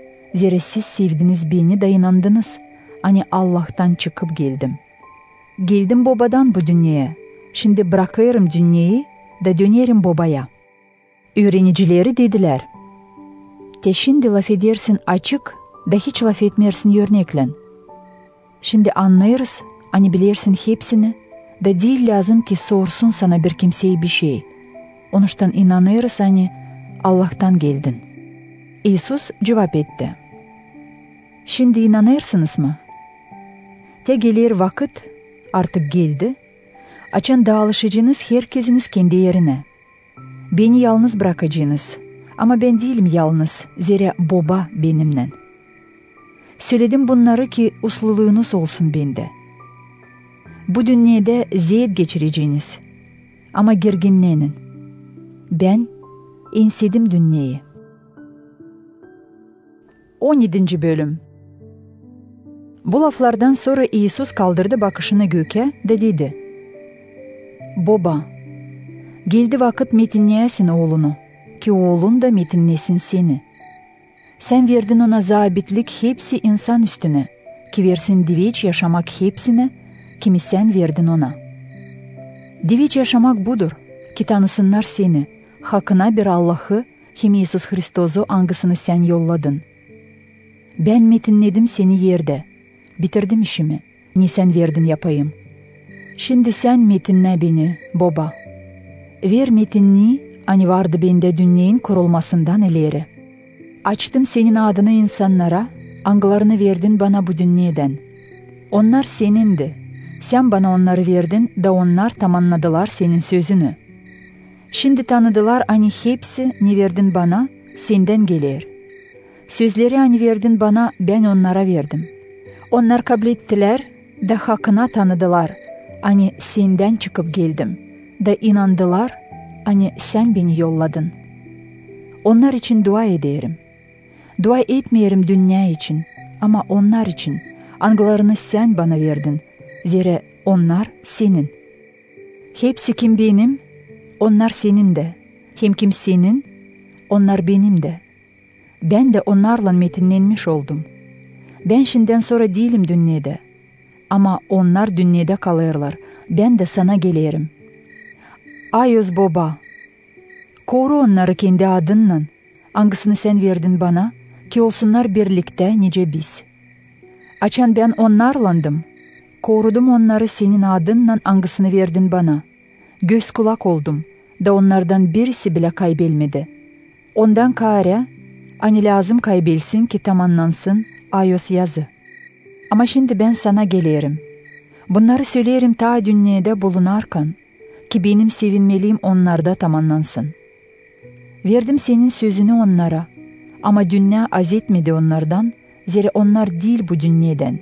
Nice ben de değilim bu dünyadan. Yalvarmıyorum ki alasın onları dünyadan, ama koruyasın kötüden. Onlar değil dünyadan, nice ben de değilim dünyadan. Ayozla onları aslılıkla. Senin sözün aslılık. Nice yolladın beni dünyaya, öyle ben de yolladım onları dünyaya. Ben onlar için kendimi veririm sana, ki onlar da kendilerini versinler sana aslılıkta. Dua ederim değil sadece onlar için, ama kalanı için de, angıları onların laflarından inanacaklar bana. Dua ederim ki hepsi olsunlar birlikte, nice sen baba bende, ben de sende. Onlar da olsunlar bizde ki dünya inanabilsin hani sen beni yolladın. Ben verdim onlara o metinini, hani sen verdin bana olsunlar birlikte. Nice de biz.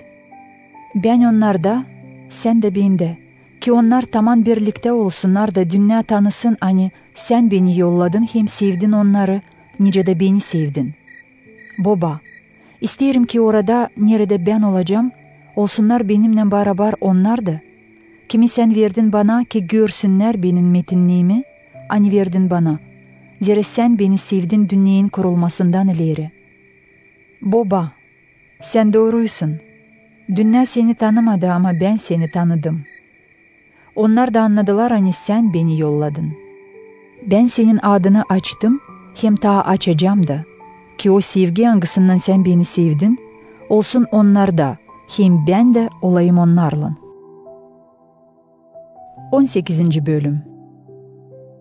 Bu laflardan sonra İsus çıktı dışarı, öğrencilerinden de geçti Kedron derisinin öbür tarafına. Nerede vardı bir bahçe. İsus hem öğrencileri girdiler bu bahçeye. İuda da angısı sattı İsus'u, bilerdi o yeri, zira İsus çok sıra toplanardı öğrencilerinden orayı. İuda aldı bir bölük asker hem bekçileri büyük papazlardan hem fariseylerden, da geldiler burayı şafklarla, fenerlerle hem silahlarla. İsus hani bilerdi hepsini ne gelecek başına, çıktı onlara karşı da dedi, "Kimi arıyorsunuz?"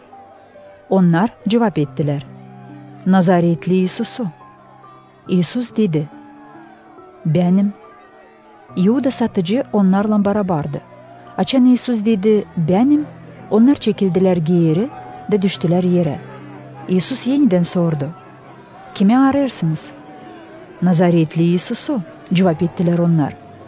İsus dedi, "Söyledim size hani benim. Çünkü arıyorsunuz beni, bunları bırakın gitsinler." Bunu dedi ki tamamlansın söz hani söylediydi. "Kaybetmedim kimseyi onlardan, hani sen verdin bana." Simon Petri çıkardı kılıcı, hani taşıyardı yanında, vurdu başpapazın çırağına da kesti onun sağ kulağını. Onun adıydı Malh. İsus dedi Petri'ye, "Koy kılıcı kılıf içine." "Ne içmeyeceğim mi ben o filcanı, hani baba verdi içeyim." Binbaşı, asker bölüğü hem Yahudilerin bekçileri tuttular da bağladılar İsus'u. İlkin götürdüler Anna'na, zira o Kayafa'nın kaynatasıydı. Angısı o yıl başpapazdı. Kayafa odur kim akıl verdiydi Yahudilere. Ta isle yölsün bir adam, hepsi insan için.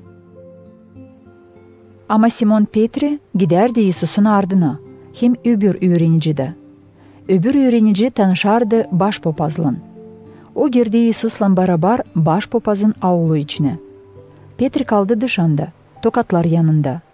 Öbür öğrenci hani tanışardı başpapazla, çıktı dışarı, laf etti tokatlarda bekçi karıyla da geçirdi Petri'yi iç yanına. Tokatlarda bekçi karı dedi Petri'ye, "Değilsin mi sen de bu adamın öğrencilerinden?" "Değilim," cevap etti Petri. O zaman çıraklar hem bekçiler yakardılar bir ateş da ısınardılar dolayında. Çünkü soğuktu. Petri durardı onlarla beraber de ısınardı o da ateşten. Başpapaz sordu İsus'a öğrencileri için hem öğretmesi için. İsus cevap etti, "Ben ne söyledim? Açık söyledim insana. Her zaman öğrettim sinagogalar içinde hem Ayos binada, Nereye toplanır hepsi Yahudiler. Saklı bir şey söylemedim. Niçin sorarsın bana? Sor onlara kim sesledi sözümü. Onlar bilirler ne laf ettim. Açan bu lafları işitti bekçilerden birisi. Hani durardı orada, ordu Isus'a bir şamar da dedi. Öyle mi sen cevap edersin başpapaza? İsus dedi. Eğer laf ettiyseydim kötü bir şey, göster. Ne kötülük söyledim. Ama laf ettiyseydim iyi, niçin uğrarsın bana?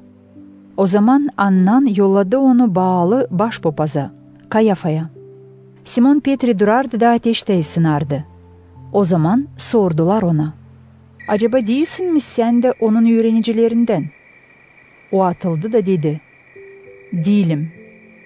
Başpapazın çıraklarından birisi, hani hısımdı o adamla angasının Petri kestiydi kulağını, dedi. Ben seni görmedim mi bahçede onunla beraber? Petri yeniden atıldı, da tamam o vakit horoz yüttü. Sonra İsus'u Kayafa'dan alıp götürdüler pretoriuma. Sabahdı. Onlar kendileri pretoriuma girmediler ki mındarlanmasınlar da yiyebilsinler paskelliği. Pilat çıktı onlara da sordu. Neyle siz kabahatlandırırsınız bu adamı? Onlar cevap ettiler. Eğer o olmayaydı bir fena yapıcı, biz getirmeyeceydik onu sana. O zaman Pilat dedi. Alın onu da dava kesin kendiniz sizin zakonunuza göre. Ama Yahudiler dediler. Bizim yok doğruluğumuz öldürmeye kimseyi. Bu oldu ki tamamlansın o söz, hani söylediği de İsus açan açtı, ne ölümden ölecek. Pilat yeniden girdi pretoriuma, çağırdı İsus'u da sordu ona. Sensin mi Yahudilerin padişahı? İsus cevap etti. Sen kendiliğinden dersin bunu, oysa başkaları mı sana söylediler benim için? Pilat dedi. Ne, ben Yahudiyim mi? Kendi insanın hem büyük papazlar verdiler seni benim elime. Söyle, ne yaptın? İsus dedi. Benim padişahlığım değil bu dünyeden. Eğer benim padişahlığım olaydı bu dünyeden, o zaman benim hizmetçilerim düşeceğidiler ki ben düşmeyeyim Yahudilerin ellerine. Ama benim padişahlığım değil bu dünyadan. O zaman Pilat dedi İsus'a. Demek sen padişahsın, değil mi öyle? İsus cevap etti. Sen söylersin hani padişahım. Onuştan ben doğdum hem bu dünyaya geldim ki şahitlik edeyim aslılık için. Hepsi kim aslılık tarafında, sesler benim sesimi. Pilat sordu ona. Nedir aslılık? Bunu söyledikten sonra yeniden çıktı Yahudilere de dedi. Ben bulmuyorum bir de kabahat bu adamda. Sizde var bir adet ki Paskelle yurtusunda kol vereyim size kapandan birisini. İsterseniz mi kol vereyim size Yahudilerin padişahını? O zaman hepsi ta bir sıra bağırdılar. Dil onu, kol ver Varava'yı. Varavasa bir hayduttu. 19. Bölüm. O zaman Pilat aldı İsus'u da izin verdi düğüsünler onu. Askerler ördüler tikenli çalıdan finit da koydular İsus'un başına. Giydirdiler onu irgivan rubayla, sonra yaklaşıp ona diyerdiler. Selam sana, Yahudilerin padişahı. Da şamarlardılar onun yanaklarını. Pilat gene çıktı da dedi insana. Ben çıkarırım onu size, ki bilesiniz hani ben bulmuyorum onda bir de kabahat. Çıktı İsus, çalıdan fenetslen başında hem irgivan rubayla giyimli. Pilat o zaman dedi insana. Budur adam. Açan gördüler onu büyük papazlar hem bekçiler, o zaman başladılar bağırma. Geir onu stavroza. Pilat dedi. Alın da geyirin siz. Zira ben bulmadım onda bir de kabahat. Yahudiler cevap ettiler ona. Bizde var zakon. Da bu zakona göre o lazım öldürülsün. Zira yaptı kendini Allah'ın oğlu. Pilat işitip bu lafları tabi korktu. Girdi yeniden pretoriuma da dedi İsus'a. Neredensin sen? Ama İsus vermedi bir de cevap. Pilat dedi ona. Bana mı cevap etmersin? Bilmersin mi hani var kuvvedim kol vereyim seni, hem var kuvvedim giyireyim seni stavroza. Olmayacağıydı bir de kuvvedin benim üstüme, verilmeydi sana gökten. Onuştan kim verdi beni senin eline? Onun günahı ta büyük. Cevap etti İsus. Bundan sonra Pilat ağırardı kolaylık kol versin onu. Ama İudeyler bağırardılar. Eğer kol vererseydin bu adamı, değilsin dost Kesar'lan. Her bir adam kim kendini yapıyor padişah, o Kesar'a karşı gider. Açan Pilat işitti bu lafları, çıkardı İsus'u dışarı, oturdu davaz kemnesine o yerde adı taş döşeme, çıfıtçasına Gavafa. O gün hazırlanmak günüydü Paskelle yurtusuna, 6. saatın dolayındaydı. Pilat dedi İudeylere, bu sizin padişahınız. Ama onlar bağırdılar. Öldür, öldür, giyer onu stavroza. Gereyim sizin padişahınızı mı? Sordu Pilat onlara. Büyük papazlar dediler. Bizde yok başka padişah, Kesar'dan kare. O zaman Pilat verdi İsus'u onların ellerine ki giyerilsin stavroza. Askerler aldılar İsus'u da götürdüler giyirmeye. İsus kendi götürerdi stavrozu omuzunda da çıktı o yere, hani denir baş kemi yeri. Çıfıtçasına Golgofa. Orada giyirdiler stavroza onu hem ta 2 kişiyi. Birisini sağ tarafına, öbürünü de sol tarafına. İsus'u da giyirdiler ortada. Pilat sımarladı yazsınlar da stavrozun yukarısına böyle bir yazı koysunlar. Nazaretli İsus, İudeylerin padişahı. İudeylerden çoğu okudular bu yazıyı, zira nereye giyirdiler İsus'u? Yakındı kasabaya. Yazılıydı çıfıt, Latin hem Urum dillerinde. İudeylerin büyük papazları dediler Pilat'a. Yazma İudeylerin padişahı, ama yaz hani o kendini sayardı İudeylerin padişahı. Ne yazdım? O yazılmış, cevap etti Pilat. Askerler İsus'u girdikten sonra aldılar onun rubalarını da yaptılar 4 pay. Her bir askere birer pay. Sonra aldılar gölmeğini. Gölmeğinde yoktu bir de dikiş. Yörülüydü boydan boya. Askerler dediler birbirine. Yırtmayalım gölmeği ama atalım çetele da bakalım kime düşecek. Bu oldu tamamlansın diyeni Ayos yazı hani değer. Pay ettiler rubalarımı, giyimim için çetele attılar. Böyle de yaptı askerler. Stavroz yanında nerede giyeriliydi İsus, durardılar anası, anasının kız kardeşi, Maria, Kleopa'nın karısı, hem Maria Magdalena. Açan İsus gördü anasını hem durarak onun yanında öğrenciyi, hangisini severdi, dedi kendi anasına. O karı, bu senin oğlun. Sonra dedi öğrencisine, bu senin anan. Ondan sonra bu öğrenci aldı İsus'un anasını kendi evine. Bundan sonra İsus bilerek hani şimdi hepsi tamamlandı, tamamlansın diye Ayos yazı dedi. Susadım. Orada vardı bir kap, dolu şarap sirkesinden. Askerler bir sünkeri bandırıp sirkeye, İsop sopasına taktılar da uzattılar onun dudaklarına. Açan İsus sirkeyi dattı, dedi.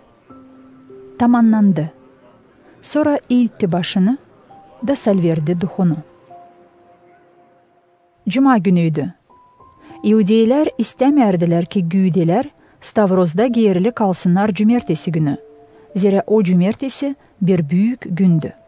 Onuştan yalvardılar Pilat'a ki izin versin kırsınlar giyerilmiş olanların baldırlarını da kaldırsınlar güydeleri.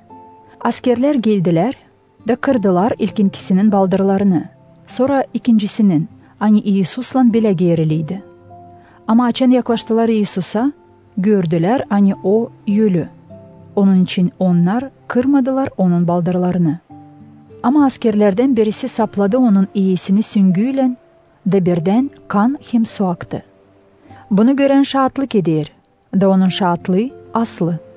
O bilir hani doğru söyler. Söyler ki siz inanasınız. Bu böyle oldu ki tamamlansın Ayos yazı. Onun kemiklerinden biri bile falanmayacak. Başka yerde ayöz yazı değil. Bakıcıklar ona kimi sapladılar. Bundan sonra Arimafeya kasabasından Yosif, hangisi İsus'un bir öğrencisiydi ama bunu saklı tuttu. Zira korkardı İudilerden. İstediği izin Pilat'tan ki indirsin İsus'un gövdesini Stavroz'dan. Pilat kayıl oldu. Yosif gitti de aldı İsus'un gövdesini. Geldi Nikodim de, hangisi gece geldiydi İsus'a. Getirdi yakın 100 funt Smirna karışık aloe yağından. Onlar aldılar İsus'un gövdesini da sardılar ketinden bezlerle, iyi kokularla İudilerin gömmek adetlerine göre. Orada nerede İsus'u giyirdiler vardı bir başça. O başça içinde vardı bir yeni mezar lağımı. Nereye ta kimseyi koymadıydılar. Orada koydular İsus'u, zira İudilerin hazırlanmak günüydü. Da bu mezar orayı yakındı. 20. Bölüm. Haftanın ilk gününde Maria Magdalena Çin sabahleyin ta karanlıktan geldi mezara da gördü hani taş aktarılmış mezarın ağzından.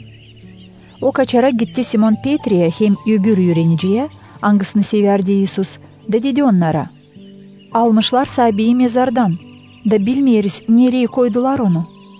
O zaman çıktı Petri hem öbür öğrenici de gittiler mezara.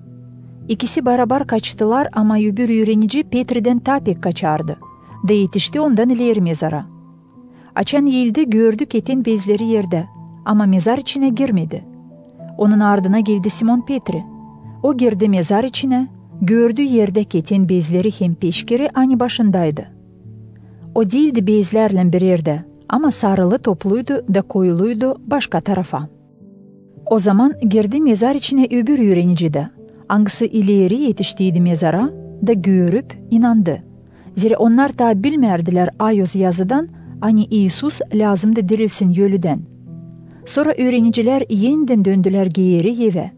Ama Maria durardı dışarıda, mezarın yanında, da ağlardı. O ağlarken eğildi baksın mezar içine. Da orada görür iki angel, giyimli ak beyaz rubaylan. Birisi oturardı baş ucunda, öbürü de ayak ucunda. Nerede koyuluydu İsus'un gövdesi.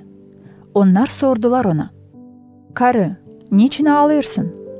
O cevap etti, "Almışlar benim sahibimi, da bilmiyorum nereye koydular." Böyle laf ederken döndü de gördü İsus'u, hangisi orada ayakça durardı. Ama tanımadı onu. İsus dedi ona, "Karı, niçin ağlıyorsun? Kimi arıyorsun?" Maria sandı hani o başçıvancı da dedi, "Çorbacı, eğer sen aldıysaydın onu, söyle nereye koydun, da ben alacağım onu." İsus dedi ona, "Maria." O çabuk döndü da çıfıtçasına dedi, "Ravuni," anlaması öğretici. İsus dedi ona, "Tutunma benden, zira ben ta kalkmadım babama. Ama git kardeşlerime de söyle onlara, hani kalkıyorum benim babama, hem sizin babanıza, benim Allah'ıma, hem sizin Allah'ınıza." Maria Magdalena gelir öğrenicilere da der, "Ben gördüm sahibiyi." Sonra söyledi ne dedi İsus. O haftanın ilk gününde akşamüstü öğrenciler topluydular bir yerde. Kapılar kilitliydiler, zira korkardılar İudilerden. O zaman İsus geldi onların arasına da dedi onlara, "Selamet size." Bundan sonra gösterdi onlara ellerini hem iyisini. Öğrenciler görüp sahibi sevindiler. İsus dedi ikinci sıra, "Selamet size. Nice yolladı beni babam, öyle yollayırım ben de sizi." Bu laflardan sonra o üfledi onlara da dedi, "Kabledin ayöz duhu. Kimin günahlarını bağışlayacağınız, onlara bağışlanacak. Kimin bağışlayamayacağınız, onlara bağışlanmayacak." Foma, 12'den birisi hangisine denir ikiz, yoktu onlarla beraber açan İsus geldi. Öbür öğrenciler dediler ona, "Biz gördük sahibiyi." Ama o dedi, "Görmeyince onun yerlerinden nişanları enserlerden, koymayınca parmağımı nişanlara hem yoklamayınca elimle onun yeğsini, ben inanmayacağım."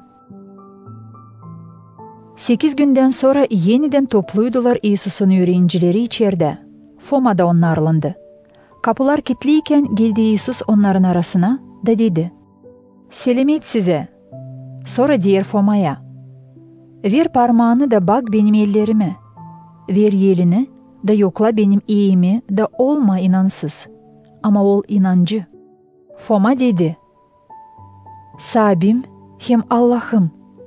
İsus dedi ona: "Foma, sen gördün da inandın. Ne mutlu onlara kim görmediğinden inanır." İsus çok başka nişanlar yaptı öğrencilerin yönünde. Angaları için yok yazılı bu kağıtta.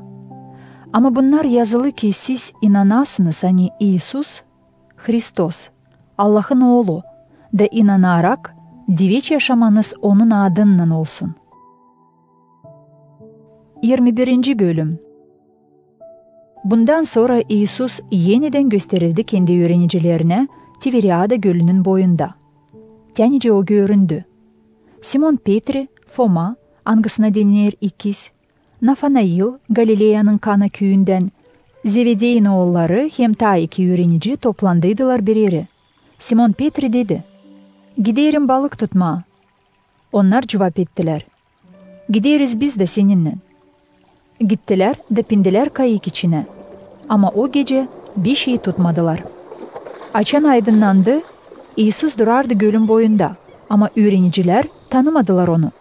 İsus dedi onlara: "Uşaklarım, tuttunuz mu bir şeyi sabah yemesi için?" Onlar cevap ettiler: "Tutmadık." O dedi onlara: "Atın süzmeyi kayığın sağ tarafına da tutacağınız." Onlar attılar da artık çıkaramadılar süzmeyi. O kadar çok balık tutulmuştu. O zaman öğrenici, hangisini severdi İsus, dedi Petri'ye: "Te sahibi." Simon Petri açan işitti hani o sahibi, beline bağladı üst rubasını, zira soyunmuştu, da atladı su içine. Ama kalan öğrenciler geldiler kayıkla, zira uzak değildiler kenardan. Yakın bir 200 endezenin dolayında da çekerdiler süzmeyi balıklarla. Açan çıktılar koruya, orada gördüler kor üstünde koyulu balık hem yanında ekmek. İsus dedi onlara: "Verin balıklardan hani şimdi tuttunuz." Simon Petri pindi kaya da çekti süzmeyi kenara. O doluydu büyük balıklarla, hepsi vardı 153 balık. Bakmayarak hani öyle çok, süzme hep o kadar kopmadı. İsus dedi onlara: "Gelin de yiyin." Kimse öğrencilerden kıyışmardı sorsun ona: "Kimsin sen?" Zira hepsi tanıyardılar hani o kendisi sahibi. İsus yaklaştı, aldı ekmeği de verdi onlara. Hep öyle sonra verdi balıkları da. Bu 3. sıra İsus gösterildi öğrencilerine dirilmekten sonra. Onlar idikten sonra İsus dedi Simon Petri'ye: "Simon, Yohan'ın oğlu, seversin mi sen beni daha çok bunlardan?" Petri cevap etti: "Aslı sahibi, sen bilirsin, hani ben severim seni." İsus dedi ona: "Otlat benim kuzularımı." 2. sıra sorar ona: "Simon, Yohan'ın oğlu, seversin mi sen beni?" Petri cevap etti ona: "Aslı sahibi, sen bilirsin hani ben severim seni." İsus dedi ona: "Güt benim koyunlarımı." 3. sıra sordu ona: "Simon, Yohan'ın oğlu, seversin mi sen beni?" Petri güçlendi, hani 3. sıra hep bunu sordu: "Seversin mi beni?" Da cevap etti: "Sahibi, sen hepsini bilirsin. Sen bilirsin hani ben severim seni." İsus dedi ona: "Otlat benim koyunlarımı." "Doğru, doğru söylerim sana. Açan sen gençtin, kuşanardın kendin de giderdin nereye kendin isterdin. Ama açan ihtiyarlayacaksın, uzatacaksın ellerini da başkası kuşayacak seni da götürecek nereye sen hiç istemersin." Söyledi bunları ki göstersin ne söylüyorumla Petri metinleyecek Allah'ı. Bunları söyledikten sonra dedi ona: "Gel benim ardıma." Petri baktı geri da gördü hani onların ardına gelir öğrenici, hangisini severdi İsus, hem hangisi akşam ekmeğe vakıdında dayandıydı İsus'un göğsüne, da sordu: "Sabi, kim satacak seni?" Petri görüp onu sordu İsus'a. "Sabi, onunla ne olacak?" İsus dedi, "Ben isterseydim ki o kalsın deri, ta ben gelince sana ne zarar? Sen bak da gel ardıma." Bundan sonra laf dağıldı kardeşlerin arasında. Hani bu öğrenici hiç ölmeyecek. Ama İsus demedi hani o hiç ölmeyecek. Sal dedi, ben isterseydim ki o kalsın deri, ta ben gelince sana ne zarar? Bu o öğrenici hani şahitlik eder bu işler için hem yazdı bunları. Da biz biliriz hani onun şahitliği aslı. Var çok daha ne yaptı İsus? Ama yazılaydı hepsi ufacıktan, sanırım ki bütün dünya yoktu nasıl sığdırsın bu yazılmış kağıtları. Amin.